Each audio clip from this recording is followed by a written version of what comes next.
Casi no me sé yo cómo van los botones del micro después de tanto tiempo. Se lo estaba explicando y estaba haciendo yo ahora lo contrario. Bueno, feliz año a todos. La primera sesión de este año 2015, ya la cuarta del ciclo de escritores. Os comentaba al principio que, bueno, que ahora ponemos las hojas de firmas, pero que quedan durante toda la sesión. Si alguno no firmó ahora, bueno, puede firmar hasta las 8:30 que estamos aquí, 9 menos cuarto, están ahí para que firméis en cualquier momento. ¿De acuerdo? Comenzamos este ciclo. Lo primero, como siempre, os damos un pequeño aviso, que recordéis que la próxima sesión es el 12 de febrero, que recibimos, va a estar aquí el ilustrador Max, y el 25 de febrero vamos a estar con Julio Llamazares. Bueno, hoy, el próximo día os daremos otra noticia de un autor que queríamos que viniese, ya prácticamente está 100% confirmado.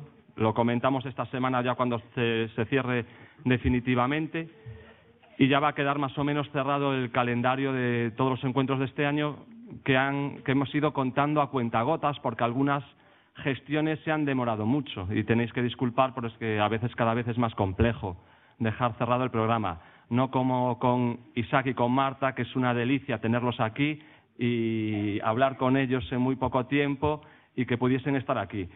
Además, es una sesión muy paralela a la que hicimos el año pasado. Si recordáis, yo creo que el mismo 21 de enero del año pasado estuvieron con nosotros Luis G. Martín y José Ovejero, dos escritores que apreciamos mucho, tanto lo que se refiere a su literatura como personalmente ellos, y hoy pues se vuelve a dar un caso también parecido. Están Marta Sanz y Isaac Rosa, dos escritores que, por razones que iremos comentando a lo largo de la sesión, queríamos que viniesen juntos y que apreciamos personalmente también mucho a los dos, tanto en su literatura como personalmente, ¿no?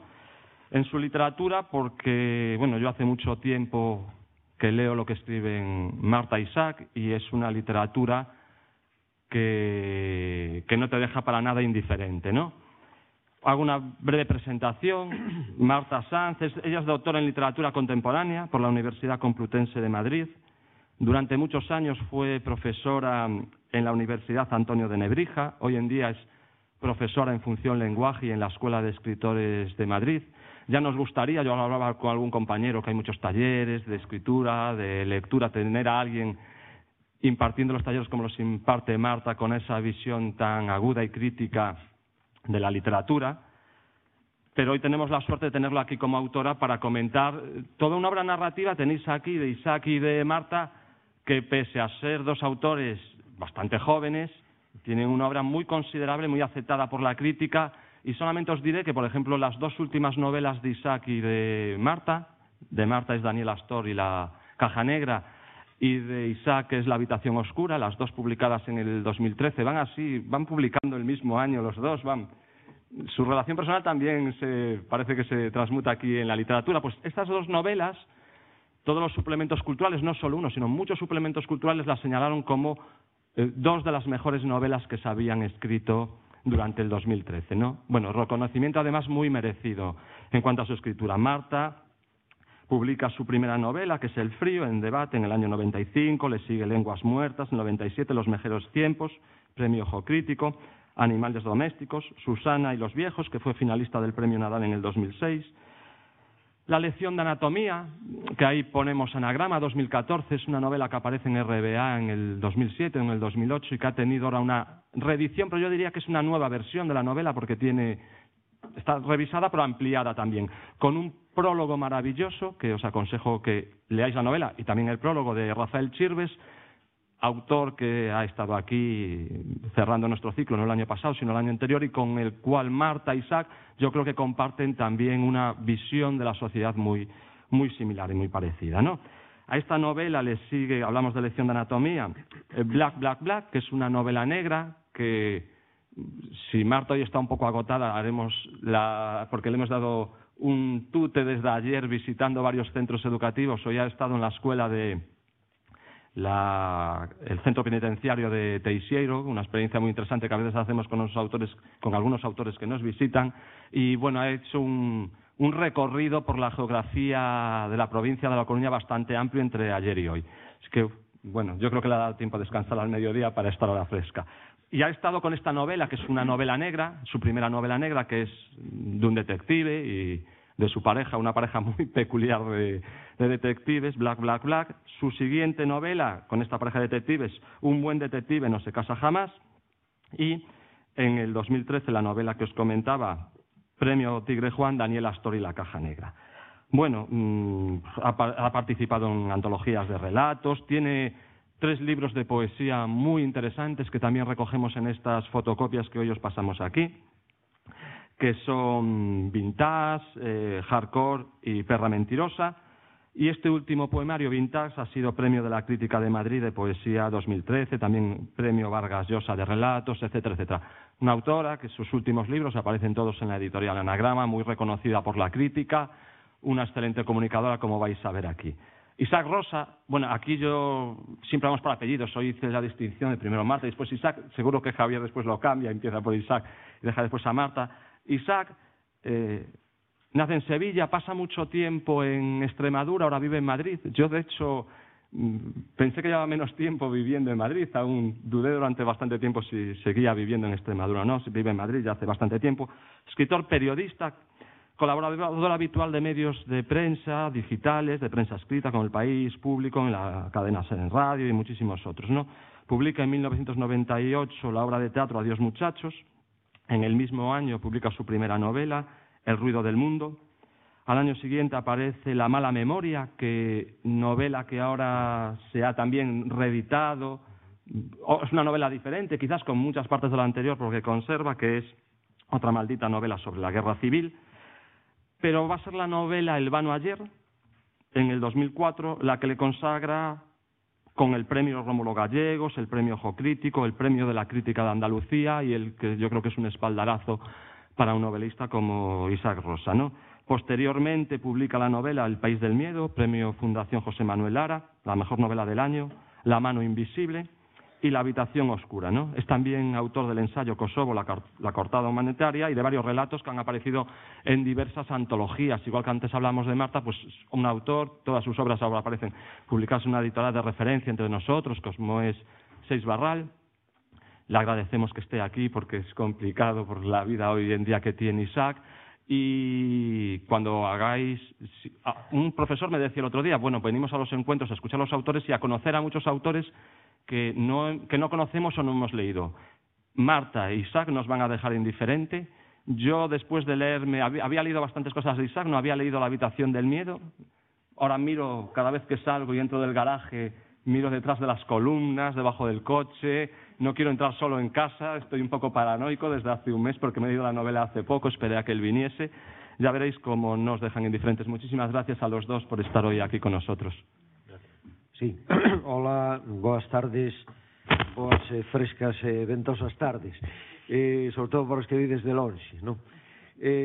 Bueno, temos hoxe 2 escritores, como dixo Javier, con unha xeración semellante e con moitos puntos extraordinariamente distintos, pero con moitos puntos, digamos, en común, sobre todo na dimensión moral e social e do posicionamento do escritor e do intelectual.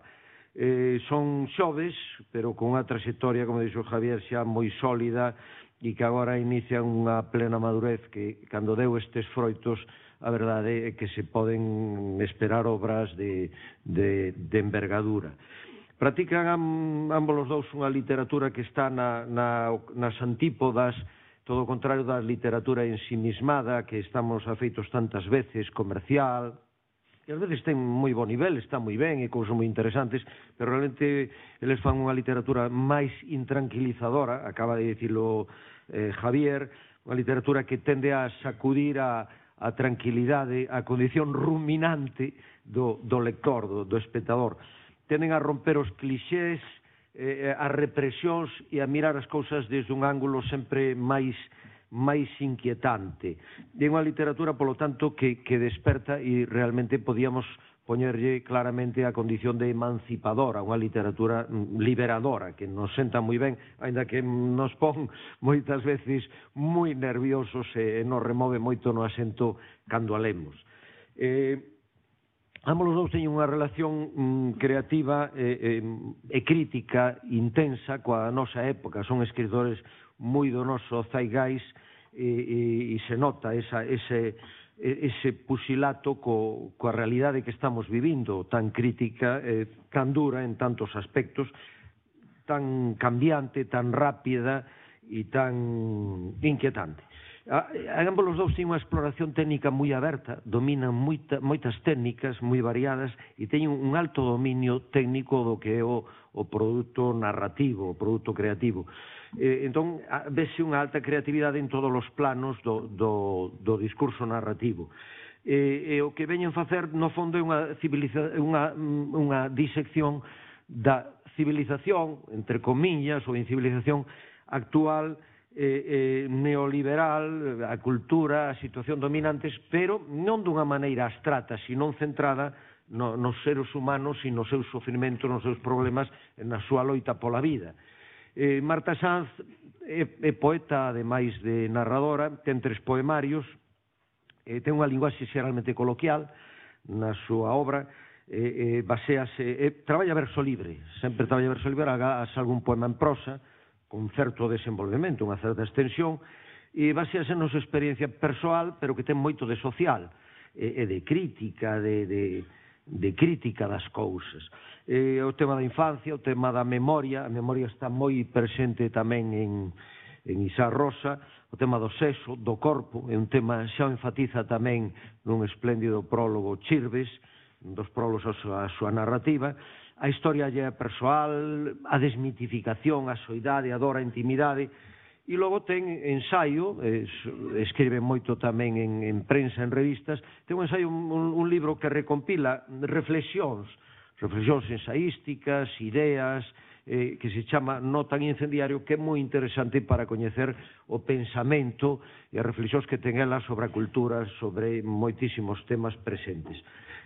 Logo, na prosa, ademais da prosa ensaística, ten incursións na novela negra moi exitosas, ten esa espléndida obra extensa, esa novela autobiográfica ou autobiografía novelada da súa propia vida, que é unha obra moi interesante desde todos os puntos de vista, unha obra moi rica e unha obra moi densa, que ten moito realmente, hai un cosmos potente. E logo tamén traballa, como en Daniela Astor e La Caja Negra, traballa moi ben en contrapunto e con técnicas moi variadas, tanto a historia da nena como eses incisos que vai metendo no que se ve que asimila moi ben as técnicas do cine, as técnicas da televisión, as novas técnicas dos novos medios, e sempre dentro desa visión de reflectir a contemporaneidade e os problemas da xente na vida actual. Ten un estilo moi áxil, tamén o enfatiza Chirves, denso, creativo e moi desenvolto, é un estilo como iluminativo, que nos vai dando sorpresas a cada momento, incluso hai momentos que, eu non sei se isto penso ela ou é unha ocurrencia miña, hai momentos en que unha persoa podía extraer un bo libro de aforismos da súa prosa, non sei se ela o pensa ou yo dixeron, pero eu creo que sí, porque ten unha prosa que por momentos ten moitas iluminacións aforísticas moi interesantes, moi lúcidas. A lucidez é un concepto da súa obra, esta obra que crea desazo, que rompe cunha falsa inocencia das cousas. A linguaxe utiliza con moitos recursos estilísticos, ten unha estilística moi rica, non porque ela procura estilística, sino porque a coñece. Quizáis, non sei se exactamente dá talleres literarios, creo que sí. Sí. No, ela sí está nos talleres e, ao mellor, claro, tamén é algo que procede dese mundo, pero realmente a estilística, que é algo no que repara pouco a xente, a crítica, nunca falan de estilística cando analizan a crítica, pero ten unha estilística realmente riquísima nesa obra que ten moito de complexidade, de relacións humanas e unha grande riqueza temática. E Isá Rosa, pois, ten un plantexamento moi original tamén da literatura, hai unha vocación social realmente, iso que esta palabra había que analizar, porque é unha palabra que pode ter moitísimas acepcións, pero si hai unha vocación no sentido de incidencia, de literatura cívica, dunha posta en escena dos aspectos máis incisivos, problemáticos, complexos, negativos incluso, do momento que estamos vivindo. É curioso porque introduce moitos elementos narrativos e descritivos, e isto que escapan moitos narradores. Incluso en momentos, Walt Whitman, que era un entusiasta, facía longuísimas enumeracións. Realmente, ás veces, non ten nada que ver, pero eu me acordaba de Whitman, cando lle lía a él esas prosas como en espiral, porque ten unha prosa como en espiral que vai sendo moi envolvente, con moito elemento descritivo e moita riqueza, pero é unha prosa non estática, é un descritivismo que avanza, moi áxil, que salta dunha cousa a outra e que realmente lle dá unha riqueza, ademais de descritiva, ensaística, pero integrando ben o que podía ser os aspectos do ensaio no que é o discurso narrativo, que iso fan moi ben os dous realmente.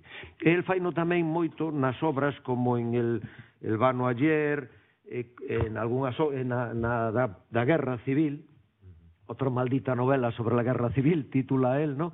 Naquel introduce tamén ese elemento narrativo distante, irónico e metapoético, porque ambos os dous manexan ben a dimensión metapoética. E quizáis Isaac, digamos, máis interesado nesa forma.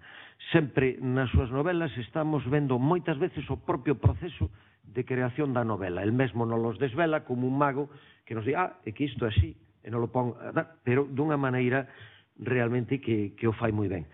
Os temas na súa obra son a sociedade, a política, a historia, a toda a época contemporánea española, desde a Guerra Civil, a República, a represión da posguerra, a transición, o duro franquismo, a feira das vaidades tamén da democracia, e con obras que non son nada complacentes. De feito, aí temos algúns fragmentos eleitos, hai momentos que, por exemplo, trata un tema como a tortura, moi ben en moitos momentos, un tema moi presente do que pouco se fala do medo, como dixo Javier, e logo moitos temas moi interesantes, a alienación, a injustiza, a explotación, o traballo fordiano, o gran irmán, a presenza do panóptico no que todos estamos controlados, ese control, a nosa robotización, somos seres cronometrados, as nosas vidas, por un metrónomo que a esa parte animal que temos a ten realmente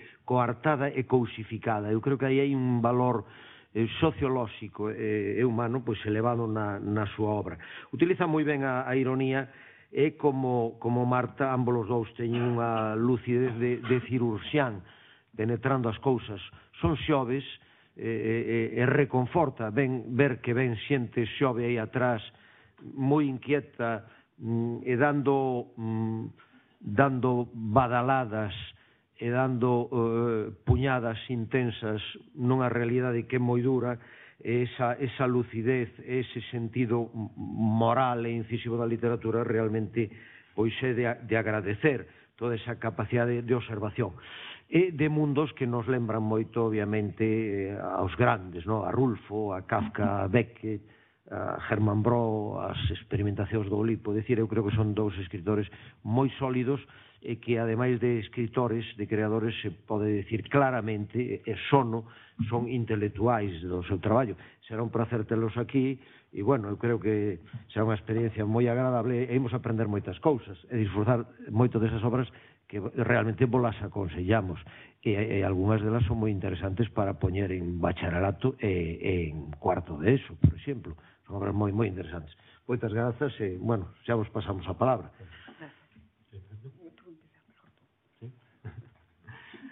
Vale, buenas tardes. Gracias a todas y a todos por estar hoy aquí, por acompañarnos, por habernos leído las que nos habéis leído, por participar en este encuentro y muchas gracias especialmente a Javier y a Xavier por la invitación para estar hoy aquí y en mi caso concreto además por la posibilidad de compartir un encuentro con Marta, con quien siempre estoy deseando compartir, como digo, siempre estamos y no es porque nos falten oportunidades. Marta y yo hemos estado juntos en mesas redondas, en charlas como esta, en presentaciones. Ella me ha presentado, yo la he presentado, nos hemos presentado cruzados, o sea, hemos hecho todo lo que se puede hacer sobre una mesa en público, me refiero. Todo lo que se puede hacer sobre una mesa en público lo hemos hecho Marta y yo, que nos conocemos desde hace tiempo, y además voy a hacer hoy un esfuerzo de contención para no resultar esto muy empalagoso, porque yo a Marta la quiero mucho como amiga, pero además la admiro como escritora. Creo que es una de las escritoras más importantes que tenemos hoy en España, y no exagero. Y como digo, llevamos tiempo ya encontrándonos en la literatura, en una forma de ver la literatura, en una forma de entender la literatura, en una forma de escribir. Y aunque, como digo, hemos hecho todo lo posible salvo escribir juntos, nos falta seguramente escribir algo a cuatro manos. Sí que hemos tenido alguna zona de encuentro, y quiero aprovechar para comentar un pequeño libro que no aparece en la bibliografía de Marta Sanz, que es un libro del que yo fui instigador, pero del que ya es coautora. Es un ensayo que tiene que ver con la literatura y que además yo creo que sirve para dejar unas cuantas ideas también aquí, de las que luego podemos debatir. Es de una colección de libros de la que yo soy editor junto a otras personas. Formamos un colectivo editorial que se llama ¿Qué hacemos? Entonces son libros de reflexión, de propuestas sobre temas sociales, sobre temas políticos, sobre temas económicos. Y en esa colección, en la que hay autores reflexionando y proponiendo sobre educación, sobre paro, sobre deuda, sobre sanidad, sobre los temas, digamos, grandes temas de la crisis, pues aparecimos con un libro sobre qué hacemos con la literatura también, ¿no? Es decir, en un momento en que parece que solo podemos hablar de deuda, de corrupción, de crisis, pues también queríamos hablar de literatura. Y Marta es una de las autoras de este libro, junto a David Becerra, Raquel Arias y Julio Rodríguez Puertolas, de un libro que se llama ¿Qué hacemos con la literatura?, que aprovecho para recomendaros, y que, como digo, creo que contiene unas cuantas ideas que pueden también darnos pie hoy para tener luego un coloquio. Ideas que tienen que ver con esa forma común que tenemos de entender la literatura, del lugar de la literatura en la sociedad, del papel del escritor, de esa literatura cívica de la que hablaba antes Xavier, ¿no?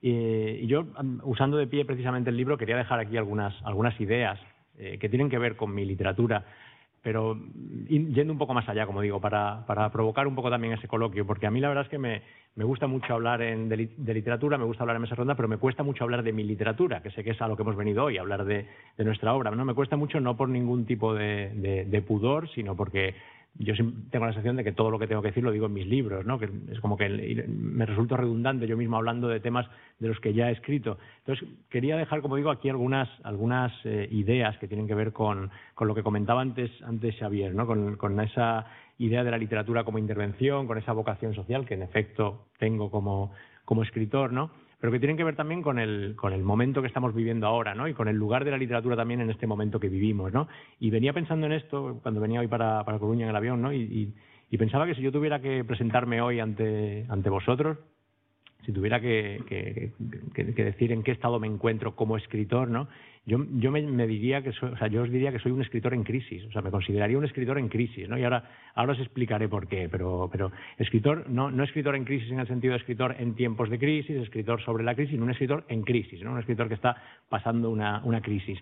No os asustéis, no quiero decir un escritor deprimido, no voy a contaros nada así, y además hay que decir que la crisis entendida así debería ser el estado natural de todo escritor. Yo creo que es el momento en el que, y de hecho cuando uno está en crisis como escritor, que es el momento en que yo estoy ahora a punto de meterme en un libro nuevo, pues es cuando se siente mucho más creativo además, ¿no? Se siente mucho más inquieto. Pero yo quería, como digo, presentarme ante vosotros como un escritor en crisis, y os voy a explicar por qué. O sea, no soy un escritor en crisis porque estemos, como digo, porque estemos en crisis, porque esté sufriendo como tanta gente, yo y mi familia y mis vecinos y mis amigos, ese tiempo que vivimos de empobrecimiento y de descomposición que llaman crisis, ¿no? No soy tampoco un escritor en crisis porque acabo de cumplir los 40 años, que también es un motivo para crisis. Yo además lo llevo fatal, lo advierto, porque es verdad que he dejado de ser ya el escritor joven, aunque me habéis presentado los dos como un escritor todavía joven, pero ya no me, cuando reseñan mis libros o cuando me presentan por ahí, ya no dicen eso del joven escritor, ya entrado en la madurez, que es ese estado que ya dura hasta que te conviertes ya en una vieja gloria, ¿no? Pero hasta los 40 parece que todavía éramos jóvenes escritores. Pero como digo, no estoy en crisis por eso, no estoy en crisis tampoco, no soy un escritor en crisis porque venda menos libros o tenga menos repercusión ahora precisamente con la crisis, como le ocurre a tantos escritores, porque yo en ese sentido soy creo que bastante afortunado, sino que soy un escritor en crisis porque, partiendo de esa idea que decía antes de la literatura como una forma de intervención, como una forma de estar en sociedad, con un sentido cívico de la literatura, pues me toca escribir en un tiempo como este, no en un tiempo que hemos convenido en llamar crisis, ¿no? En un tiempo convulso, en un tiempo extraño también como el que estamos viviendo, pero también escritor en crisis por pertenecer a una literatura que yo creo que también está hoy en crisis, ¿no? Y esa es la idea que quería dejar aquí también para luego para el coloquio, si queréis hablar, ¿no? El momento que estamos pasando hoy también, el momento que está pasando hoy la novela, ¿no? La novela como un elemento que también ha entrado en crisis, ¿no? A mí habitualmente me preguntan por lo que ya parece que es un lugar común del periodismo cultural, que es lo de las novelas de la crisis, ¿no? Hablar de la literatura de la crisis, las novelas que están surgiendo en los últimos años, que nos cuentan la crisis o que tratan de ciertos temas o que se están acercando a la realidad. Y yo siempre que me preguntan por las novelas de la crisis, siempre me pasa igual, que lo que quiero hablar es precisamente de la crisis de la novela, no de la novela de la crisis. Porque yo creo que en un momento como este, en que todo ha entrado en crisis, en que todo lo que nos rodea está pasando su propia crisis, ¿no? La economía, la política, las instituciones, no sé, cualquier cosa que pensemos a nuestro alrededor está en crisis, la monarquía, el modelo territorial, el modelo productivo, Europa, todo, como digo, el periodismo, la cultura, el mundo editorial, todo está en crisis. Sin embargo, hablamos de todas esas crisis, pero no hablamos nunca de esa otra crisis, como digo, que es la crisis de la novela, ¿no? No porque no esté en crisis, no hablamos de ella, no porque no lo esté, sino porque parece que es una crisis menor, parece que es una crisis que no importa, que ni siquiera nos importa a los novelistas, que tampoco hablamos de ella habitualmente. ¿Y a qué me refiero con la crisis de la novela, ¿no? en la que yo me propongo escribir mi próximo libro, ¿no? En ese momento, como digo, de crisis que creo que está pasando en la literatura hoy. La crisis de la novela no quiere decir, aparentemente, echando un vistazo a las librerías, echando un vistazo a los clubes de lectura, que cada vez hay más, al periodismo cultural, nadie diría que la novela está en crisis, ¿no? Porque se sigue publicando mucha novela, sigue siendo lo que más se lee, lo que más se vende. De hecho, de algunos títulos se vende mucho. Los escritores de novela todavía mantienen un brillo, mantienen un prestigio social, todavía son reconocidos, nos invitan a mesas, a escribir en medios. Cuando hablo de novela en crisis no me refiero, por supuesto, a la crisis editorial, que es otro tipo de problema, ¿no? Que tiene que ver con los autores también, pero no solo con los autores, ¿no? No la crisis de ventas ni la crisis de hábitos de lectura, que aunque las encuestas sean desoladoras, ¿no? El otro día salía la encuesta esa de cuántos libros leemos al año, pero yo en eso tiendo a ser optimista y pienso que lee más gente que nunca, ¿no? Que es verdad que la universalización de la alfabetización ha hecho que lea más gente que nunca, que bueno, a lo mejor leen otras cosas, pero no soy tan pesimista en eso, ¿no? Y tampoco me refiero por crisis de la novela a la aparente crisis de la ficción, de la que también se habla a veces, que también es un tema recurrente en los suplementos literarios, en las revistas, lo de que ya la ficción no, que ahora hay que escribir sobre hechos reales, que ahora lo que prima es la crónica, la literatura, como digo, basada en personajes reales, basada en hechos reales. No me refiero a nada de eso, sino cuando hablo de crisis de la novela, que es la que me convierte a mí hoy en un escritor en crisis, ¿no? Un escritor que lo está viviendo como una crisis propia, es la crisis más bien del lugar de la novela en la sociedad. Y eso tiene que ver con este librito del que hablaba antes, ¿no? Con el que hacemos con la literatura, con las ideas que comparto con Marta, con algo de lo que ha dicho antes también Xavier, ¿no? Yo creo que lo que ha entrado en crisis no es tanto la novela, ni siquiera artísticamente, creo que podamos decir que están en crisis, siguen escribiendo buenas novelas, siguen escribiendo grandes novelas, ¿no? Yo creo que lo que ha entrado en crisis es el lugar de la novela en la sociedad, el espacio que la novela ocupa en la sociedad, ¿no? Y entra en crisis en un momento como este, además, ¿no? En el que seguramente es más decisivo ese espacio o ese lugar, ¿no? Entonces yo pienso que el lugar que la novela ocupó alguna vez en la sociedad, en el debate ciudadano, en la política también, pues ha ido siendo desplazado, ¿no? La novela ha sido sacada de ese espacio, ¿no? Ha ido quedándose a un lado, se ha ido convirtiendo en algo cada vez más irrelevante, ¿no? Que para mí es la palabra que define hoy el estado de la novela, y podríamos hablar de otras manifestaciones culturales también literarias, pero especialmente de la novela, ¿no? Hablaba antes Javier, ¿no? De las novelas que no dejan indiferentes, ¿no? Y para mí uno de los problemas es que cada vez más novelas dejan muy indiferente, ¿no? Dejan muy indiferente al lector, ¿no? Y no es solo un problema de comercialidad, ¿no? De lo que hablaba antes también Xavier, ¿no? De las novelas como convertidas en un producto más, en un objeto de consumo más, sino que va mucho más allá, ¿no? Tiene que ver con esa novela que, como digo, se va volviendo irrelevante, que ya no cuenta, no contar en el sentido de relatar, sino que ya no cuenta, que ya no importa, ¿no? Que nos está dejando indiferente. La novela, en un tiempo como este, en el que yo pienso que ese lugar hace más falta que nunca, ¿no? Pues va siendo desplazada por otras ficciones, por otras formas de ficción que hoy son dominantes, ¿no? Y entre ellas, por supuesto, las omnipresentes series de televisión, ¿no? De las que luego podemos hablar también, cuánto hay de cierto en eso, que se nos repite una y otra vez, de que la mejor literatura está hoy en las series de televisión, o esa butad, pero que cada vez va siendo menos, de que el próximo premio Nobel deberían dárselo a un guionista de series de televisión, ¿no? Como digo, pero sí es cierto que ha sido desplazada la novela también por esas otras ficciones, desplazada también por otras formas de ficción que no nos lo parece, aunque no las llamamos como tal, pero que creo que también lo son, que es en buena parte el periodismo. Hay una parte del periodismo que no deja de ser una construcción ficticia hoy también, o la política o la economía, que son también formas de ficción, ¿no? Con la que nos cuentan la crisis. Pero más allá de eso, yo creo que la novela, como digo, ha sido, y voy terminando ya para no alargarme mucho, ha sido desplazada política y socialmente, ¿no? Y se ve sobre todo en un momento como este, ¿no? Como el que estamos viviendo, ¿no? En un momento, aunque nos digan que aparecen novelas de la crisis, como decía antes, ¿no? Aunque se haya creado ya una etiqueta para ocupar un mostrador en las librerías, en las que están las novelas de la crisis, ¿no? En las que incluyen mis novelas también. Como digo, yo creo que en un momento como este, la novela no está, la novela no cuenta, la novela no importa, ¿no? En un momento además de repolitización ciudadana, en un momento en que la gente ha salido a las calles, en que la gente se está planteando tomar las instituciones, en que la gente se está empoderando, que está buscando el cambio social, ¿no? En un momento como este de emancipación social también, pues no está esa literatura emancipadora de la que hablaba también antes Xavier cuando nos presentaba, ¿no? En un momento como este, como digo, de repolitización, en que la gente está en la calle, en que la gente está tomando cargo de sus vidas también, la novela no está ni se le espera, ¿no? Y cuando digo la novela, no hablo tanto de los novelistas, que también podemos hablar del lugar de cada uno, del compromiso de cada uno, de si los novelistas podemos hacer algo más que firmar manifiestos de vez en cuando. Podríamos hablar también de eso, del compromiso de cada uno como ciudadano, pero yo me refiero, como digo, a la novela como tal, ¿no? El lugar que la novela tenía en la sociedad antes, qué es lo que daba a los lectores, qué es lo que los lectores buscábamos y a veces encontrábamos en ella, ¿no? En un momento como este, en que realmente estamos tan a menudo confusos, perdidos, buscando también explicación a lo que nos está ocurriendo, la novela está fallando, como digo, ¿no? Y insisto en decir novela, no digo literatura, ¿no? Porque creo que no pasa lo mismo con otras formas de literatura, ¿no? Yo no lo conozco tanto, pero tengo la sensación de que no ocurre lo mismo en el teatro, por ejemplo, que el teatro sí está teniendo, sí está ocupando ese lugar, o sí que está a la altura del momento, ¿no? Buena parte del teatro, sobre todo el teatro independiente que se está haciendo hoy, o el ensayo, o el panfleto, que se ha rehabilitado también con la crisis, ¿no? Pero yo insisto, como digo, creo que me refiero sobre todo a la novela, ¿no? Entonces, y termino ya, para alguien como yo, o como Marta, ¿no? Que escribe desde la conciencia del papel que tiene la literatura, del papel que puede jugar la literatura, de cuál es la relación entre literatura y sociedad, ¿no? De esa capacidad que tiene la literatura, y creo que sigue teniendo para intervenir también socialmente. Es difícil ponerte a escribir en un momento como este, ¿no? En el que yo al menos vivo esa crisis de la literatura, y eso a mí me lleva a la reflexión en un momento, además, en el que, como digo, estoy a punto de meterme en un próximo libro.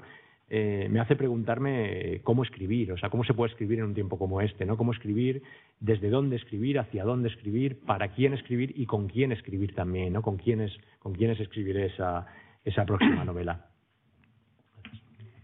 Bueno, muchas gracias a todos por haber venido aquí esta tarde a charlar un ratito con Isaac, con Javier y conmigo. Mi gratitud, por supuesto, a Javier Pintor por su estupenda presentación y a Xavier por unos comentarios que nos has puesto por las nubes. O sea, nos has puesto a una altura que casi podemos bajar ahora del techo y que nos pinchen. Tenemos que estar Isaac y yo como un globo.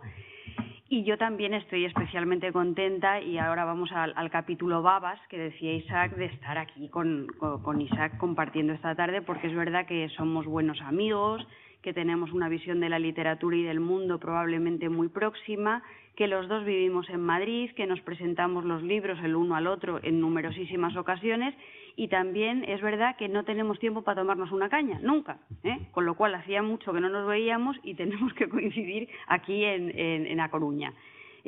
Coincido con él en que naturalmente ya no somos escritores jóvenes, sobre todo yo, que soy bastante más mayor que él, Y a él, el otro día le recordé su edad, porque el día de su 40 cumpleaños, como corresponde, le regalé una mantita.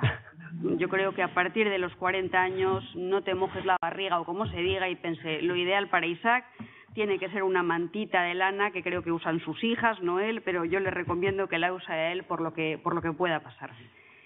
Luego lo de las presentaciones, claro, también es un arma de doble filo. Él a mí me pone en situaciones muy comprometidas. Por ejemplo, yo presenté en Madrid su última novela, La habitación oscura, y no se le ocurrió mejor idea que la presentación fuera efectivamente a oscuras, con lo cual me vi memorizando un texto como cuando iba a la universidad y tenía que aprenderme los exámenes de historia. Yo por las mañanas corría en una especie de cinta de estas de hámster que se vienen en las casas a veces para bajar el colesterol, y me veía todo el rato memorizando lo que tenía que decir en la presentación de Isaac. Cuando me ofreció regalarme un casco de minero por si quería leer en la presentación, decliné la oferta, me pareció un poquito exagerado. Y él en las mías pues también cuenta cosas. Por ejemplo, él en Madrid presentó mi novela detectivesca Black, Black, Black, y descubrí una cosa terrorífica, ¿no? Por ejemplo, él dijo en esa presentación que él nunca jamás en la vida me iba a volver a dejar entrar en su cuarto de baño. Imaginaos, dice, porque en esa novela hay una descripción bastante detallada del cuarto de baño de una señora, y dice que una persona que mira así un cuarto de baño, que desde luego en el suyo no volvía a entrar. Los cuartos de baño, ya os digo que son muy reveladores, más allá o no de su higiene. Hay detalles en los cuartos de baño que nos hablan mucho del perfil sociológico y psicológico de sus habitantes. Luego es verdad que últimamente, el año pasado, hace muy poco, compartimos un premio, que es un premio muy bonito, que se da en Zaragoza, que es el premio Cálamo. Isaac ganó el premio absoluto y yo fui su especie de dama de honor en un premio especial que se llama Cálamo Otra Mirada, y entonces a mí me gustó mucho ir de dama de honor de Isaac, que iba acompañado de sus hijas y de mí también como pajecillo o duendecillo. Con otro no lo hubiera consentido, pero con Isaac sí. Respecto a la visión de la literatura, sí, para empezar, luego enlazaré con algunas de las cosas que ha dicho Isaac, pero yo para empezar quiero contaros una anécdota que se recoge precisamente en el libro autobiográfico del que hablaba antes Xavier, que se llama La lección de anatomía. En la lección de anatomía, que es una autobiografía escrita desde lo que yo creo que los seres humanos tenemos en común, es una autobiografía escrita no desde una voz singular, de un personaje singular que esté por encima de los demás, sino que es una autobiografía escrita desde esas áreas que nos unen a las generaciones, a los géneros, a las personas para formar comunidades. Pues en esa novela yo hay un capítulo en el que recuerdo un día de colegio, cuando yo tenía, pues yo qué sé, tendría 8 o 9 años, y un día la señorita nos dijo que a las 3 de la tarde viniéramos todas las niñas muy guapas. Por supuesto era un colegio público donde estábamos separadas las niñas y los niños, que viniéramos todas muy guapas a las 3 de la tarde porque iba a venir a pintarnos una acuarelista. Y aquello fue para nosotras la mayor fascinación y el mayor nerviosismo que vivimos a lo largo de toda la EGB. ¿Qué es lo que pasó? Que a las 3 de la tarde estábamos todas guapísimas, de punta en blanco.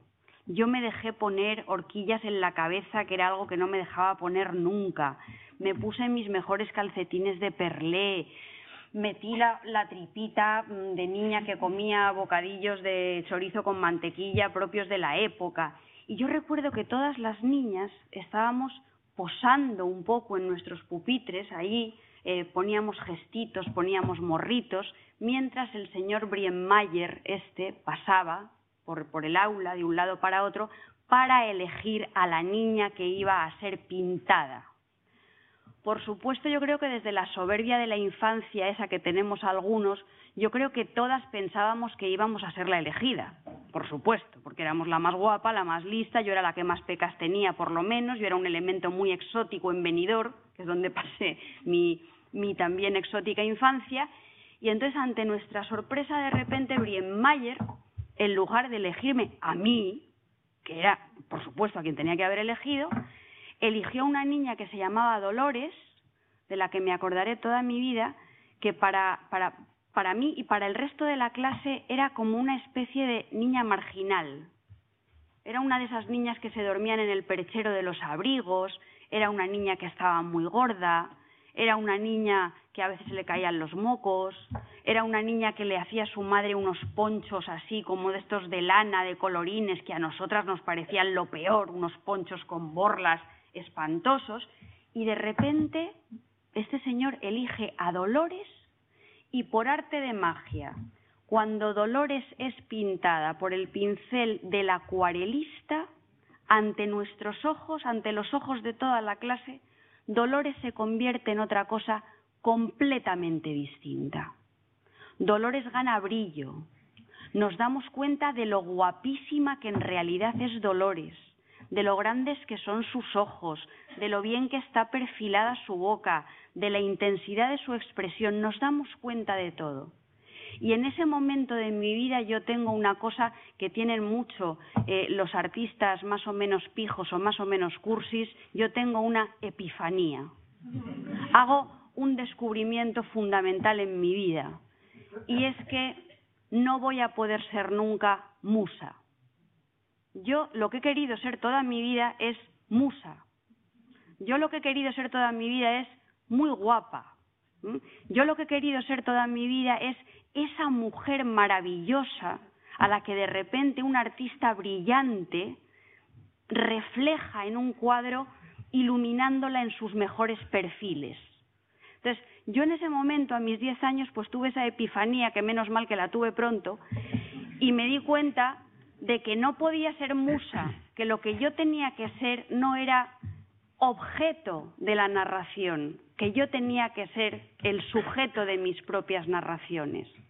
Y ese yo creo que es el impulso biológico, biográfico, que a mí me mueve a tomar la palabra y a escribir, y que seguramente es un impulso biológico y biográfico que comparten muchas escritoras mujeres y muchas escritoras mujeres que tenemos pues, una intención muchas veces feminista a la hora de escribir nuestras obras. Más allá de ese impulso, ya os digo, biográfico y de esa epifanía que yo tengo a los 8, 10, 11 años, ahora mismo no me acuerdo exactamente porque ya sabéis que la memoria tiene la ventaja de ser frágil y lábil y por eso también creativa.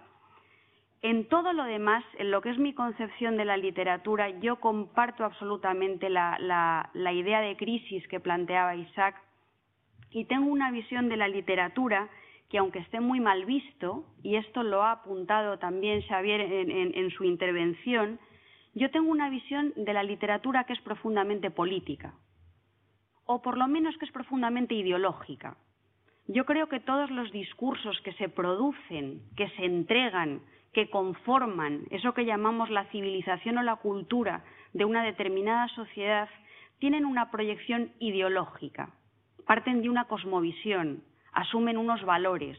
Y yo creo que eso es algo que tengo bastante claro. Luego es verdad que esos valores, esa cosmovisión, esas ganas de intervenir en lo real, de participar con un discurso más, pueden ser más explícitamente políticos o menos explícitamente políticos, porque es cierto que si todos los discursos fueran políticos, ninguno lo sería, estarían todos absolutamente neutralizados. Entonces, yo sí que tengo la intención de que mis textos tengan una repercusión política, pero lo que es cierto es que cuando un escritor tiene esa intención de intervención en lo real, inmediatamente desde el mundo de la academia o de la crítica cultural o periodística, se suelen minusvalorar los valores intrínsecamente literarios o estilísticos, lo cual me parece una visión también bastante sesgada y bastante interesada de las posibilidades de escribir en este momento.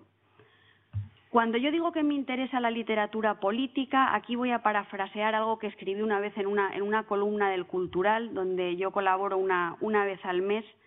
A mí me interesa la literatura política en la medida en la que los textos literarios sirven para hablar de las cosas que nos duelen, de las cosas que nos importan, del precio de las patatas, de lo que un filósofo esloveno al que yo admiro mucho, que se llama Žižek, dice que es la ideología invisible.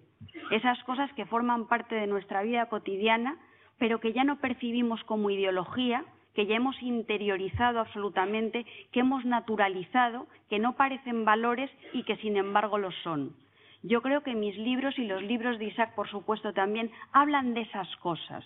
Hablan de esas cosas que muchas veces no son agradables de ver, aunque las contemos con distancia irónica, con sentido del humor o con lo que sea.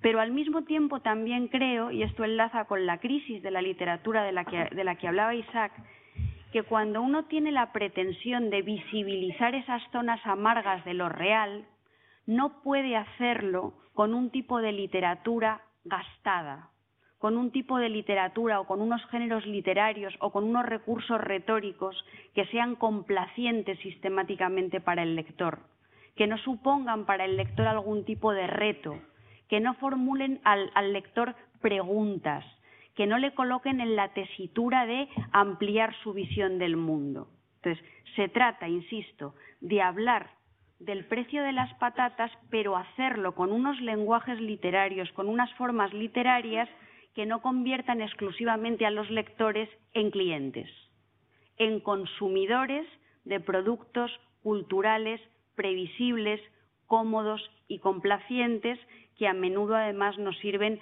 para lavarnos la conciencia o para cubrir nuestra cuota de pretensiones culturales, ¿no? Entonces, yo creo que tanto Isaac como yo intentamos escribir un tipo de novela que, en lugar de servir para poner paños calientes sobre la realidad, lo que sirve o a lo que aspira a servir, probablemente con mucha modestia, es a abrir los ojos de los nuestros mientras escribimos y analizamos las cosas que pasan, y también los de nuestros lectores. Y desde luego yo creo que tenemos una concepción de la literatura que se aleja de lo exclusivamente espectacular. Yo creo que en los últimos años toda la cultura se asocia al espectáculo, toda la cultura se asocia al entretenimiento, toda la cultura se asocia a ese clientelismo del que el que paga manda, tiene razón, y yo pago, mando y vengo aquí para que me entretenga. Y en la misma medida en la que todos los lectores se convierten en clientes, todos los artistas y todos los escritores nos convertimos en bufones, ¿sí? Y asumimos a pie juntillas lo que sería la lógica del mercado. Entonces, lo que yo trato en mis libros es un poco volver a anudar el vínculo que unía la relación entre la literatura y la educación, eso que vosotros seguramente vivís todos los días. La unión de la literatura con el espectáculo está muy bien, con el entretenimiento está muy bien, pero también no hay que perder de vista ese horizonte educativo, ese horizonte desasosegante, ese horizonte de formular preguntas. Y creo que un poco es ahí donde nos movemos escritores como Isaac, escritores como yo, escritores como Rafael Chirves, escritores como Belén Gopegui, como muchos otros escritores españoles más jóvenes que a lo mejor en este momento se conocen menos. Y yo, bueno, solamente digo una cosa más. También creo que en cada libro los escritores nos estamos, por una parte, enmascarando y por otra parte nos estamos quedando en pelotas. Cada vez que escribimos un libro, de algún modo nos colocamos una máscara y al mismo tiempo estamos desvelando muchas cosas de nuestra visión del mundo, de nuestra manera de ver las cosas. Y así es por lo menos como yo descodifico, como intento interpretar los libros como lectora. Y yo creo que como introducción ya vale, y que ahora de lo que se trata es de que vosotros hagáis todas las preguntas que tengáis a bien, que para eso estamos aquí. Gracias. Bueno, posiblemente que estabais comentando los dos que claro que el cliente paga, y a mí, bueno, vosotros dos sois dos autores muy reconocidos en vuestras editoriales, pero es que las editoriales hoy en día, muchas editoriales no quieren una literatura que plantee tantos interrogantes con la vuestra, que plantee tantos problemas al lector para resolver los nudos gordianos que aparecen en vuestras novelas. Y claro, yo me pregunto, como se preguntaba algún niño hoy cuando leía, por ejemplo, Black, Black, Black, es decir, ¿hay lectores para toda esa novela? Ya sé que entramos en esta dialéctica que decimos, claro, si al espectador, lo que pasa en televisión, le das basura, consume basura, no hay que darle productos, pero vosotros planteáis esto muchas veces. Claro, hay muchos lectores para que lean La habitación oscura, porque hay lectores que no quieren plantearse esas preguntas, prefieren mirar para otro lado, y al mismo tiempo te exige un esfuerzo como lector importante, ¿no? Y yo también diría contigo, Marta, hablaba de La habitación oscura, pero con Daniel Astoro, La caja negra, es una novela también que te plantea interrogantes y dificultades de interpretación, etcétera. No sé cómo veis vosotros también esto. Bueno, es que en todo lo que estamos hablando hay una parte fundamental que es el lector, ¿no? O sea, solemos hablar de la responsabilidad que tenemos los autores en esta crisis de la novela, en que haya ocurrido esto con la novela, en que la novela haya sido desplazada, que haya perdido esa relevancia, pero el lector también tiene una parte de responsabilidad, ¿no? Perdona, porque yo me pregunto si a lo mejor un autor que presenta su primera novela y plantea estos interrogantes de esta forma, si esa novela tendría cauce, a lo mejor en un grupo. Ya sé que hay pocas novelas, sí. Tienen cauce, es muy difícil publicar y todo esto, ¿no? Perdona, Isaac.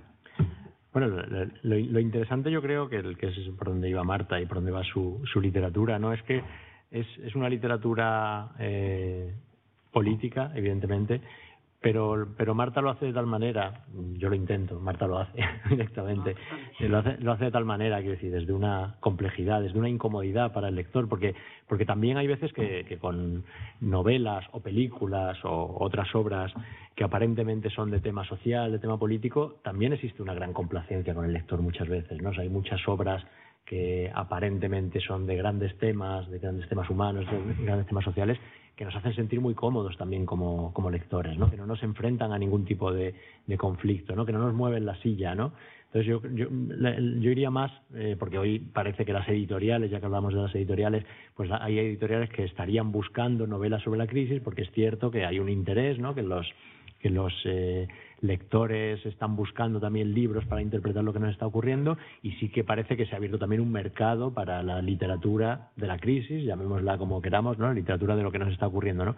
Pero ahí tendrían fácil entrada esas novelas que digo, ¿no? Esas novelas que, tratando aparentemente sobre un tema social, político, ¿no? Una novela sobre pobreza, sobre paro, sobre desahucios, pero tratada de tal manera que al final no deja de ser también una forma de darle razón al cliente, como decía Marta, ¿no? De tratar al lector también como un cliente, ¿no? Entonces, para mí lo interesante es esa zona en la que la literatura, planteando esas preguntas, ofreciendo en algunos casos algunas respuestas, como digo, incomoda al lector, ¿no? Le hace, como decía, le mueve la silla, ¿no? Y para eso yo creo que sí que hay lectores, ¿no? Seguramente no como los grandes superventas, ¿no? No hablamos de cientos de miles de lectores, o tal vez sí, tal vez habría que encontrarlos también, ¿no? También tendría que ver con la forma en que leemos también, ¿no? Porque el que la literatura se vaya volviendo irrelevante o intrascendente también tiene que ver con la forma en que leemos, ¿no? Lo poco que trasciende lo que leemos, ¿no? Lo poco que sale de nosotros lo que leemos, ¿no? Yo estoy seguro de que si los lectores que se enfrentan a un libro así, que tienen esa experiencia con un libro, el libro no se quedara en ellos, sino que fuera más allá, ¿no? O sea, que rompiéramos de alguna manera ese leer en la intimidad, ese leer hacia adentro, ese leer a solas, ese leer callado que tenemos, y que fuéramos capaces también de leer en comunidad, lo que quiera que sea eso, ¿no? Lo que podríamos pensar lo que sería leer en comunidad, pero que de alguna manera el libro fuera más allá también, ¿no? Que trascendiera, ¿no? Pues seguramente crecería mucho más esa comunidad lectora también. Yo creo que el problema es que hay veces que lo damos todo por perdido, porque tenemos asumida la perversidad de una sociedad que nos tiene absolutamente inmovilizados. Yo creo que la mejor prueba o la mejor muestra de que se puede salir un poco de esa bola de hámster del mercado en la que estamos todos metidos, en la que resulta que hay novelas que es muy difícil colocar en determinadas editoriales, porque al fin y al cabo los editores son empresarios que quieren ganar dinero y son muy conscientes que la gente que compra libros no compra libros para amargarse la vida ni para ampliar su cosmovisión, sino que compra libros para leerlos delante de la playa cuando tiene un momentito, y que cuanto más relajantes sean, pues mucho mejor.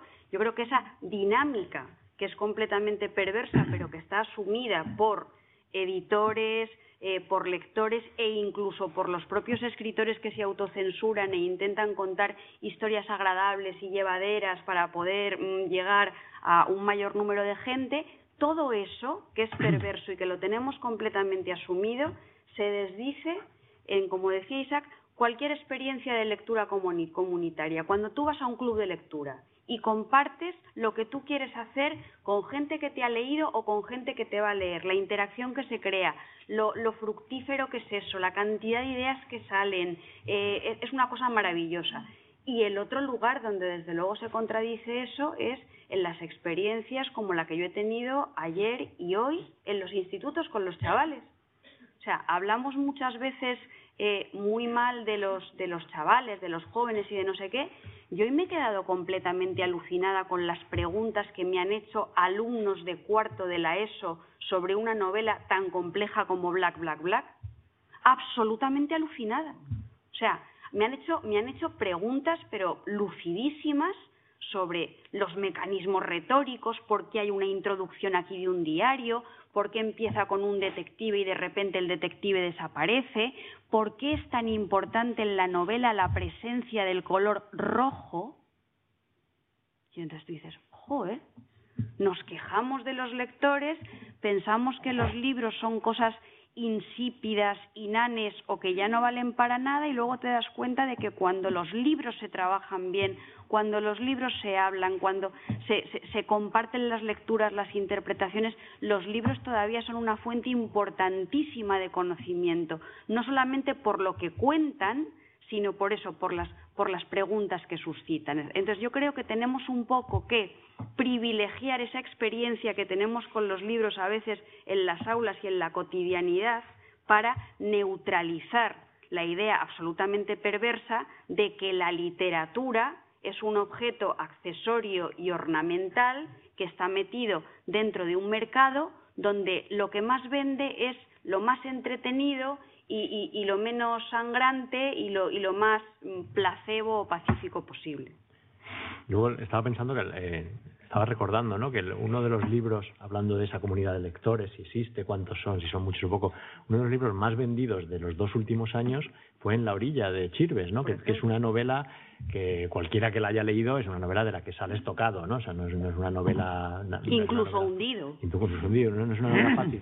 Sin embargo, a partir del éxito lector de esa novela, ¿no?, a partir de las sucesivas reediciones, a partir de los premios, de las críticas, del reconocimiento, pues yo vi como el medio cultural intentaba asimilar la novela, ¿no? Intentaba asimilarla y colocarle interpretaciones también y etiquetarla, ¿no?, y convertirla ya en la novela oficial de la crisis, ¿no? Esta es la novela que vamos a leer, que es la novela de la crisis, y a partir de ahí añadirle también, como digo, para intentar asimilarla al medio cultural y asimilarla al mercado también, ¿no? Pero es una novela que se resiste a ello, ¿no? Y es una novela que ha encontrado decenas de miles de lectores, ¿no?, que han pasado por ella.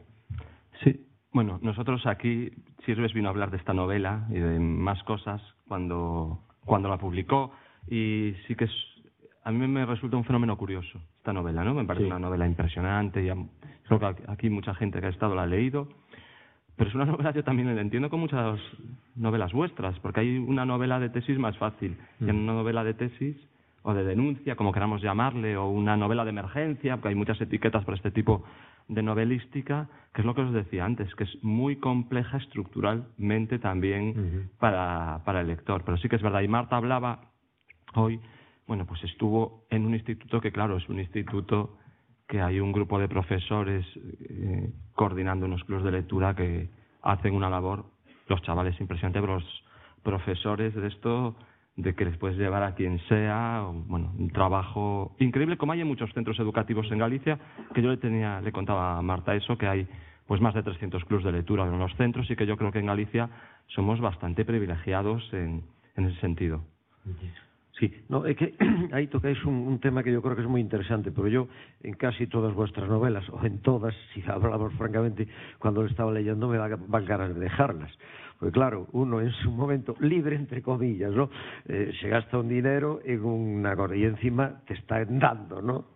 Pero ahí realmente es donde está una de las grandezas de la creación cultural toda, ¿no? Ese despertarnos de esa somnolencia del saurio, porque tendemos a acabar en una condición rumiante, y realmente ahí lo que el autor nos está es desmarcando y obligarnos a ver todo eso que estamos pasando a la trastienda del subconsciente y no queremos traer a la luz, y todo eso es extraordinario. Entonces uno sale de esas obras siempre creciendo, es como las terribles pinturas negras de Goya, ¿no? Y a mí esto me interesa mucho en vuestra obra, esta capacidad de catarsis, y generar este crecimiento porque te obliga primero, a tal, porque serán, y luego podemos leer algún texto vuestro sobre la tortura, sobre distintas cosas, o no cosas tan espectaculares, digamos, para tanta violencia. Y realmente, claro, aquí es donde se ve el interés de las humanidades y de las artes. Y quizá esa función es precisamente la que se quiere extirpar en una sociedad en la que se desea que la gente pues trabaje, funcione, que no medite, que no esté espabilada y despierta. ¿No? Era plantearos esto porque realmente ese gusano de la inquietud en vuestras obras a veces es intenso, como esta que hablamos de Chirves, ¿no? Bueno, yo advertiría para que nadie se asuste, ¿no? O sea, no se pasa tan mal con nuestras novelas, ¿no? Sobre todo con las de Marta, te ríes mucho además, ¿no? Pero parece que incluso en el pasarlo mal con una obra también parece que hay categorías, ¿no? Y hay niveles, ¿no? Porque aceptamos, igual que muchas veces buscamos entretenimiento, buscamos reírnos, buscamos intriga, aceptamos muchas veces pasar miedo con una novela, con una película, no digamos, o pasar pena, ¿no? O llorar, ¿no? Lo que nos duela. Ciertas. Y sin embargo, parece que hay otras formas de pasarlo mal con la literatura, con el cine, que no están tan aceptadas, ¿no? O tan prestigiadas, ¿no? Y antes hablaba Marta de cómo cuando uno escribe se desnuda, ¿no? Se enmascara y por otro lado se desnuda. Y lo interesante para mí, como lector, ahora ya no como autor, son esas obras que a mí también me desnudan, ¿no? Me desnudan cuando las leo, ¿no? Que me enfrentan con quien yo soy, que me enfrentan conmigo mismo, ¿no? Que de las que evidentemente puedes a veces salir tocado, a veces salir hundido como el libro de Chirves, otras veces no, otras veces realmente son novelas de las que sales con ganas, ¿no? Y de las que sales con ganas de realmente de dejar de ser lo que te ha demostrado la novela que eres o de cambiar las cosas, ¿no? También.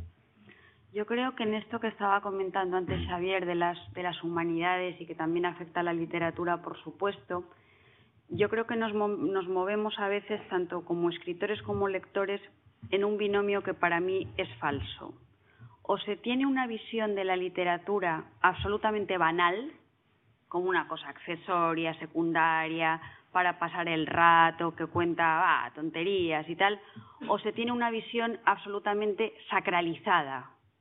Hay que tener una reverencia infinita a la literatura y entonces, oh Dios mío, ¿cómo me voy a leer este libro que debe ser dificilísimo y me va a provocar una úlcera de estómago y me va a hacer ver cosas que no tengo ganas de ver? Entonces, ni lo uno ni lo otro. O sea, yo creo que la literatura, el proceso de comunicación de la literatura, la interacción que se produce entre los escritores y los lectores a través del texto literario, lo que sirve es para construir eso que interesa tan poco, que se llama conciencia crítica.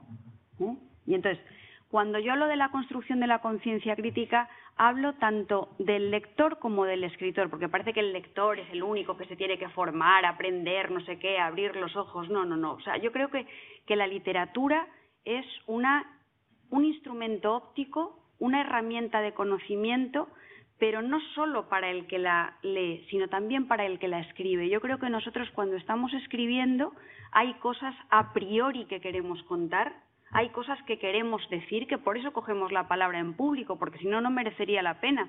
Tú solamente coges la palabra para utilizarla en público si crees que tienes algo interesante que decir, o por lo menos debería ser así, si no te callas, ¿no? Entonces, eso nos ocurre antes, pero mientras vamos escribiendo, también aprendemos cosas, estamos aprendiendo cosas. La escritura, insisto, es una herramienta de conocimiento y por eso seguramente con esa visión no estática y no sacramental y no reiterativa o serializada de la literatura es lo que hace que en los libros de Isaac y en los míos pues haya a veces muchas propuestas que pueden resultar experimentales o que haya, yo qué sé, un jugueteo con los géneros literarios. En El país del miedo de Isaac se ve muy bien cómo él juega, por una parte, con las claves del género de terror aplicado al ámbito de lo cotidiano, cómo las cosas más familiares se vuelven extrañas, que esa es la base de lo siniestro, la base de las cosas que nos dan miedo, y cómo esas cosas familiares que se vuelven extrañas por la violencia sistémica y por el mundo en el que vivimos, que es un mundo completamente demenciado. Y ese tipo de relato de terror, él lo contrapuntea con unas reflexiones muy acertadas y muy agudas que son probablemente la síntesis de sus lecturas sobre la tortura, el miedo en las sociedades contemporáneas, el panóptico, que es una palabra que a mí me encanta últimamente, te lo digo de verdad, Xavier, y eso mismo pues es lo que pasa, por ejemplo, en Mi Daniel, la historia y la caja negra, ¿no? Donde una novela de aprendizaje de una niña pues se contrapuntea con esas reflexiones sobre el cine español de la época, las actrices del destape, el fantaterror. Entonces, ese juego con los géneros es intentar hacer las cosas de otra manera, que puede resultar desconcertante para cierto tipo de lectores. Yo creo que tiene mucho que ver con nuestra visión de la literatura como herramienta para aprender, para conocer, para experimentar, para ver mejor las cosas, ¿no? Sí, porque además hay muchas formas de mirar a la realidad desde la literatura, ¿no? O sea, aquí no traemos una literatura programática, ¿no? Que diga que así es como hay que escribir para que el lector piense, para que el lector aprenda, para que el lector se desnuda. Hay muchas formas de mirar, ¿no? Y frente a esa literatura como algo reverencial, ¿no? De que hablabas antes, como algo sagrado, como algo además a lo que enfrentarse con mucho cuidado, con respeto, con reverencia, pues frente a eso, nada más irreverente, por ejemplo, que la literatura satírica, la literatura de humor, y nada más político y nada más subversivo muchas veces, y nada que te desnude más a menudo que la literatura satírica, que a partir de la risa, de esa risa insumisa, de esa risa subversiva y completamente irreverente, es la que muchas veces te desnuda y te hace mirar también, no sin mirar para otro lado, es la que te hace mirar también a la realidad. Pues digo que hay muchas formas de acercarse a la realidad de la literatura, ¿no? Y seguramente muchas formas muy eficaces, muy distintas, ¿no? Yo creo que Isaac sabe que yo estoy escribiendo una sátira ahora, y si no lo sabes, que fijaos que tenemos una sintonía tremenda. De todas maneras, para complementar lo que tú estás diciendo, hay muchas maneras de mirar la realidad, claro que sí. Y luego otra cosa que yo digo frecuentemente porque me la creo. Creo que cada historia debe encontrar su lenguaje. A mí normalmente los escritores que se repiten estilísticamente mucho de un libro para otro, a mí lo que me da la sensación es de que esa repetición del estilo lo que indica es que están contando siempre la misma historia. Para mí los fondos y las formas no se pueden separar, entonces yo creo que en los libros de Isaac y en mis libros hay una indagación estilística que tiene que ver con que vamos buscando diferentes historias que contar. Y ese cambio de historias que contar y esa reflexión y ese cambio de punto de vista en lo que se refleja es también en una indagación sobre esas formas de la literatura que son indisolubles de los fondos de la literatura, ¿no? Claro, porque por ejemplo, tú utilizas bastante el humor, quizás algo más que Isaac. Bueno, Isaac es que tiene un humor muy especial. También le da, ¿eh? Sí, le da. Sí, le da. Pero lo que iba a decir, que tú, por ejemplo, también utilizas el género negro para hacer denuncia social, que hay distintos moldes para un mismo contenido, ¿no? Que es un poco lo que hacéis los dos. Y yo os quería preguntar qué imagen, cómo surge alguna de vuestras novelas, por ejemplo, ¿qué sugiere esa novela? Hoy nos contabas Black, Black, Black, no sé si lo vas a poder contar aquí, porque ahora sí que a lo mejor están grabando y sí que lo ven, pero contabas cómo surgía esa novela, o en otras conversaciones que hemos mantenido, cómo surgió Daniela. Yo le preguntaría a Isaac cómo surge El país del miedo, o cómo surge La habitación oscura, quizás aún más, ¿no? Y a ti, Daniela Astor, ¿de qué imagen sugiere esa novela? ¿O qué imagen, o qué es lo que, de dónde sale eso?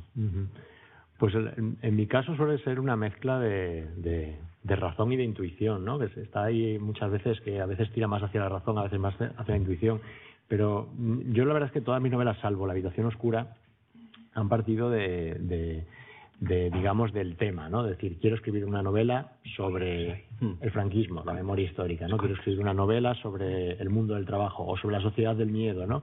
Salvo, como digo, en La habitación oscura, que luego te lo cuento si quieres.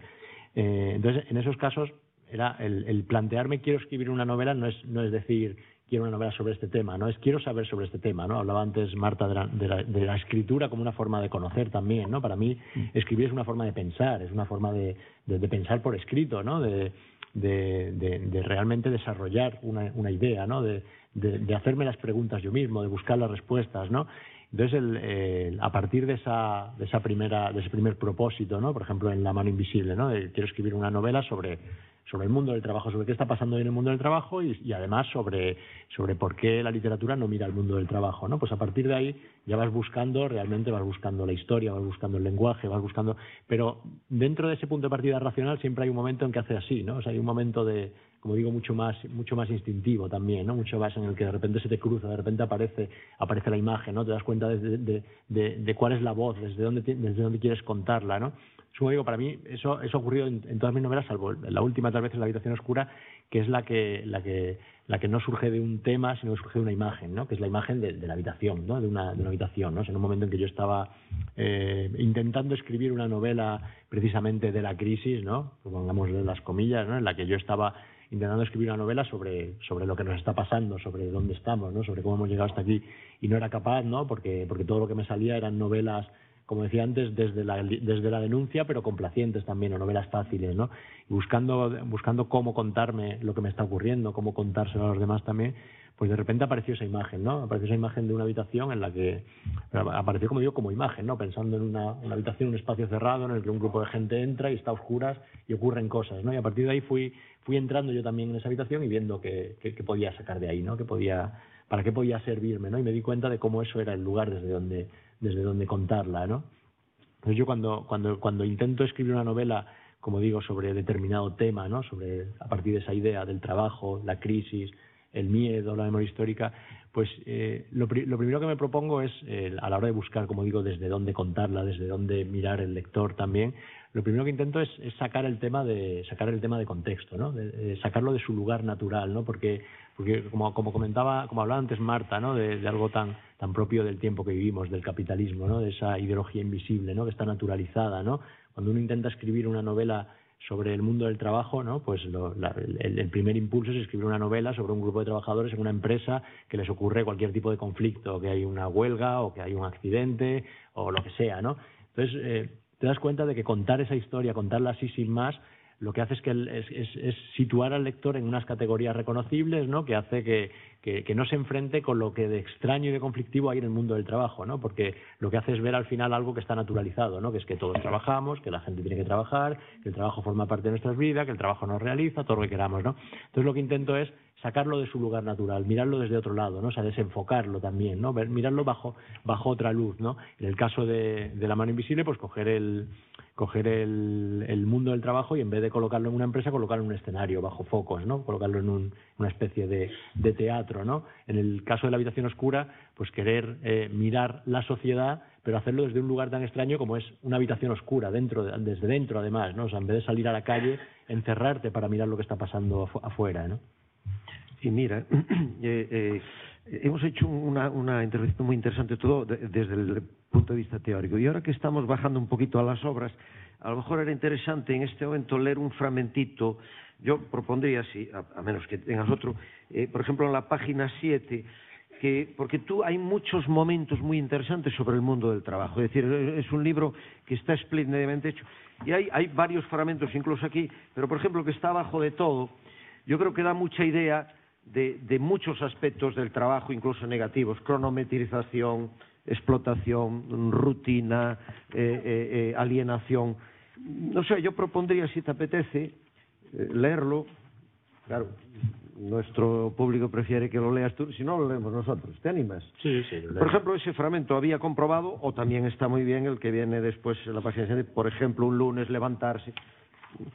Yo creo que hay además como una succión, y esa escritura es en espiral que yo decía antes, una escritura muy creativa y como que genera mucha angustia. Y yo creo que este puede ser un fragmento que este fragmento que habla de la fábrica, ¿no? Es el fragmento que habla de una trabajadora manual que está en una cinta, ¿no? Colocando, como el que está colocando piezas en una caja o clasificando el calibre de la fruta, ¿no? El que está en una tarea rutinaria, mecánica, ¿no? Entonces este fragmento pertenece a un capítulo entero en el que lo que intentaba también era, con la propia escritura, transmitir al lector esa sensación de rutina, de repetición, de cansancio, de fatiga mental también, de estar haciendo una vez lo mismo, ¿no? Entonces es un fragmento que, leído en todo el capítulo, pues es permanentemente repetitivo, circular, en el que va una y otra vez yendo como paso a paso, ¿no? Y lo logras realmente. Es que está muy logrado, yo creo, en toda la novela, y en momentos así espléndidamente. Gracias.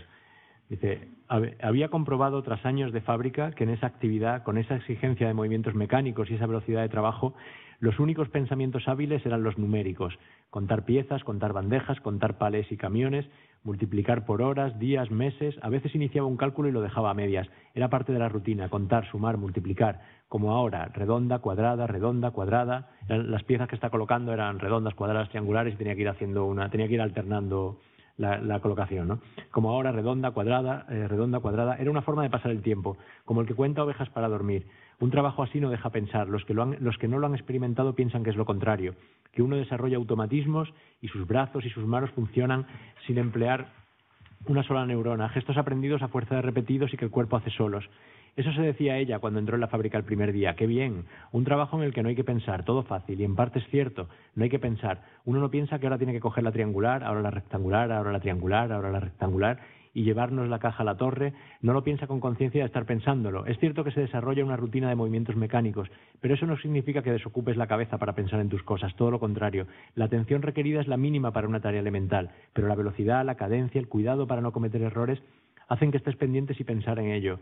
No sabe cómo explicarlo. Lo ha intentado alguna vez con una amiga ajena a la fábrica. Es difícil de entender. No estás pensando cada movimiento, pero sí estás pendiente de ello. Lo justo para no poder pensar en otras cosas. Además hay que atender el pedido, el papel con las instrucciones, el orden a seguir. Y es verdad que la secuencia programada es simple, como escoger una triangular, una rectangular y luego la que ponga en el papel. Eso acaba siendo automático también, más complejo pero automático. Además, que se mezcla el fluido de conciencia, el monólogo interior, con la voz en tercera persona. Es decir, que es un texto muy rico, muy dinámico y yo creo que se recrea muy bien, ¿no? Sí, mira, en este sentido de bajar un poquito las obras, a mí hubo una cosa que me llamó mucho, que me fascinaba mucho en tu obra, la lección de anatomía, claro, porque ahí, claro, uno no sabe como lector cuánto hay de autobiografía y cuánto no hay. Pero lo que sí ve es un planteamiento muy difícil, primero porque es una reflexión sobre sí mismo, se puede generar muchas zonas tabú, se puede caer en Mon cœur nu de Baudelaire, y claro, yo creo que es un proyecto difícil, ¿no?